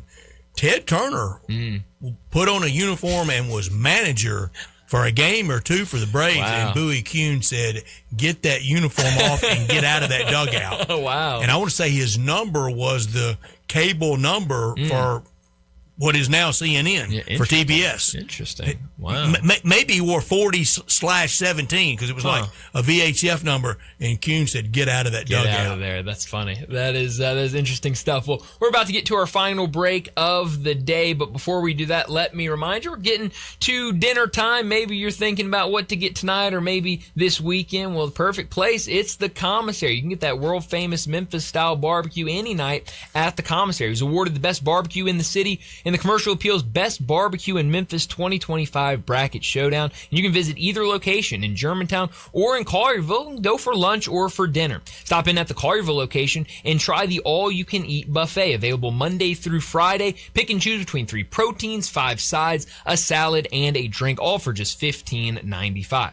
For more than 40 years, the Commissary has been a staple in this area, and a major reason is because of the quality of food they serve. My go-to, it's got to be the ribs, but it's hard to resist that barbecue shoulder. Get it chopped or pulled, get it by the plate or by the pound. It comes in handy with the sandwich packs. Feed the whole group with a 6-pack, an 8-pack, even a 12-pack. And don't forget about the desserts like the delicious banana pudding, brownie, or the lemon icebox pie. Check out the entire menu and catering options at commissarybbq.com. Whether you're having a watch party this weekend for the basketball action or maybe to kick off the baseball season, let the Commissary cater your next event. And while you're doing that, check out their private party rooms, perfect for any occasion. But today, stop in at either location in Germantown, open daily till 8 p.m., and in Collierville, open till 9 p.m. for that world-famous Memphis-style barbecue at the Commissary. Let's go ahead and get to our final break of the day. When we return, we'll wrap up today's show with Moe's Crunch Time. Did you miss your favorite Sports 56 show? No! Check out the podcast, broken down hourly at sports56whbq.com or wherever you get your podcasts. Be sure to like and subscribe. Never miss any Sports 56 show again with our podcasts available daily from Sports 56 and 98.5 FM. Jason Bonham's Led Zeppelin Evening is coming to the Graceland Soundstage. Saturday, May 9th at 8 p.m. Jason's thunderous drumming recalls one of the greatest to ever sit behind the skins, his late father, John Bonham of Led Zeppelin. This is as close as you will ever get to letting the lead out live. Jason Bonham's Led Zeppelin Evening. Get your tickets today at GracelandLive.com. At Jason's Deli, when you're dining in or picking up curbside, you can expect wholesome food and no surprises, just delicious sandwiches, crisp salads, and quick quality meals made with the freshest ingredients and no artificial trans fats, MSG, high fructose corn syrup, or artificial colors and dyes. Around here, a lot of thought goes into what we put into our food and what we take out of it, because you're not just taking a bite, you're getting a taste of who we are. New items are constantly being created to expand our menu for all tastes and special diets with vegan and gluten-free options available. Convenience and on-time delivery you can count on. It's just a click away at jasonsdeli.com, so whether you need to feed 5 people or 5,000, the team at Jason's Deli, they have the credentials and the commitment to keep you satisfied. Freshness is nearby at Jason's Deli with locations at Ridgeway in the Park Place Center, Poplar and Highland, Germantown Road in Cordova, and on Goodman Road in Olive Branch. Jason's Deli. It's wholesome food and no surprises. Your home is your best investment, so why not make it the best it can be with help from Gates Lumber? Start with your front door, serving 2 purposes, curb appeal and security. Gates has solid construction doors built for security, durability, and beauty. See and compare wood, steel, and fiberglass options side by side at Gates Showroom. It's easier to choose when you can see and touch real doors with real assistance from knowledgeable staff helping you choose the right door for your home and budget. So don't just replace your door, upgrade your protection, and Gates Lumber is the right choice. Family owned and operated, serving you for over 100 years with free estimates, free delivery, competitive prices, and quality products. Call 901-942-3201, go to gateslumber.com, or come by their showroom, 1253 South Bellevue Boulevard. Gates Lumber, celebrating over 100 years with a passion for craftsmanship since 1920. Volkswagen Driver Days is going strong, and Gossett Volkswagen's got you covered on the pike. Get out here right now and get sporty 2026 Jetta S. We Gossett now just $249 a month. $249 a month for Jetta S. How about 2026 Tiguan S? We Gossett $269 a month. Yes, $269 a month for Tiguan S. And if you're looking for performance, style, and technology, look no further than 2026 Atlas SE. We Gossett at $319 a month. Or get 0% for 60 months available. You ready for a new ride? Well, we got you covered at Gossett Volkswagen on the Pike, 1875 Covington Pike, or online, GossettVWMemphis.com. If you want it, we got it at Gossett Motor Cars. All 36-month lease, Jetta TM 005137, MSRP 25820, Tiguan TMO 14510, MSRP 32585, Atlas TC 515,398, MSRP 41841, includes all rebates and incentives, must be financed through Volkswagen Credit PF 895, excludes tax title and license with approved credit. See dealer for complete details. Offer valid through end of the month, dealer stock only. Guns, guns, and more guns. Over 700 firearms in stock. Home defense guns, old guns, new guns, used guns, big guns, little guns. Every gun you can think of, Classic Arms has them. All brands like Glock, Sig, Colt, Ruger, Smith & Wesson, Brownie, Beretta, Benelli, Remington, Winchester, and more. Guaranteed lowest prices in town. Only gun importer in the Mid-South. Free gun inspections and appraisals, and free bore sighting for the upcoming deer season. Shop online at ClassicArmsOfMemphis.com or visit Classic Arms at 1740 Germantown Parkway behind Corky's Barbecue in Cordova. If you want to make money in sales, Flynn Broadcasting wants you. If you can sell, Flynn Broadcasting has a great career waiting for you. If you can sell, we have great benefits, salary, commission, sales leads, and a great place to work. If you can sell, let us know today. Send your resume to jobs@flynn.com. Can everyone sell? No. But if you can, Flynn Broadcasting wants you. Apply today at jobs@flynn.com. Start your great career today at jobs@flynn.com. Flynn Broadcasting wants you. Crunch Time is brought to you by Moe's Southwest Grill. Need a crunchy bite to eat? Head to Moe's for nachos, crunch wraps, tacos, salads, and more. Moe's.com is your go-to for all your taco crunch time emergencies. Now, back to Sports Time on Sports 56 and 98.5 FM. This hour brought to you by Jaguar Land Rover Bluff City. Here once again are Brett Norsworthy and Bryant Dacus. This is pretty cool, and we're just getting started.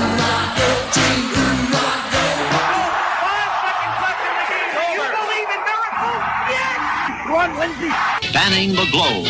Go crazy, folks!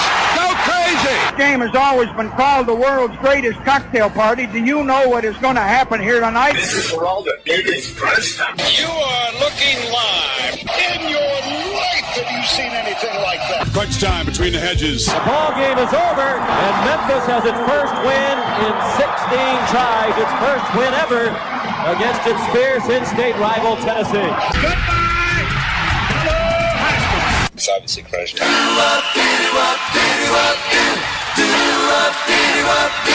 Hammer, nail, coffin, this baby is over. Crunch Time is brought to you by Moe's Southwest Grill. Need a crunchy bite to eat? Head to Moe's for nachos, crunch wraps, tacos, salads, and more. Moe's.com, it's your go-to for all your taco crunch time emergencies. Well, what I learned today is that we had a really fun night last night of Sweet 16 action. I think it could be better tonight with the 4 games on tap. The first one getting started here in about 15 minutes or so. St. John's and Duke, Alabama, Michigan, Michigan State, UConn, Tennessee, and Iowa State. Those brands, those coaches. I mean, this is what Sweet 16 is all about. Hopefully we get a lot of really close, really fun games, but we'll see, and we'll see if anything like those first 2 games last night. We're in for a real treat tonight. Yeah, what I learned today is the Tiger Woods breaking news. It sounds like he's not badly injured. Nobody else was injured. Vehicle probably totaled, whatever, on the vehicle. And as I said, as long as somebody wasn't hurt, but I am very sorry for him, as I would be for anybody. But we talk sports, so that this is a big sports story. I would be for anybody that is hindered by,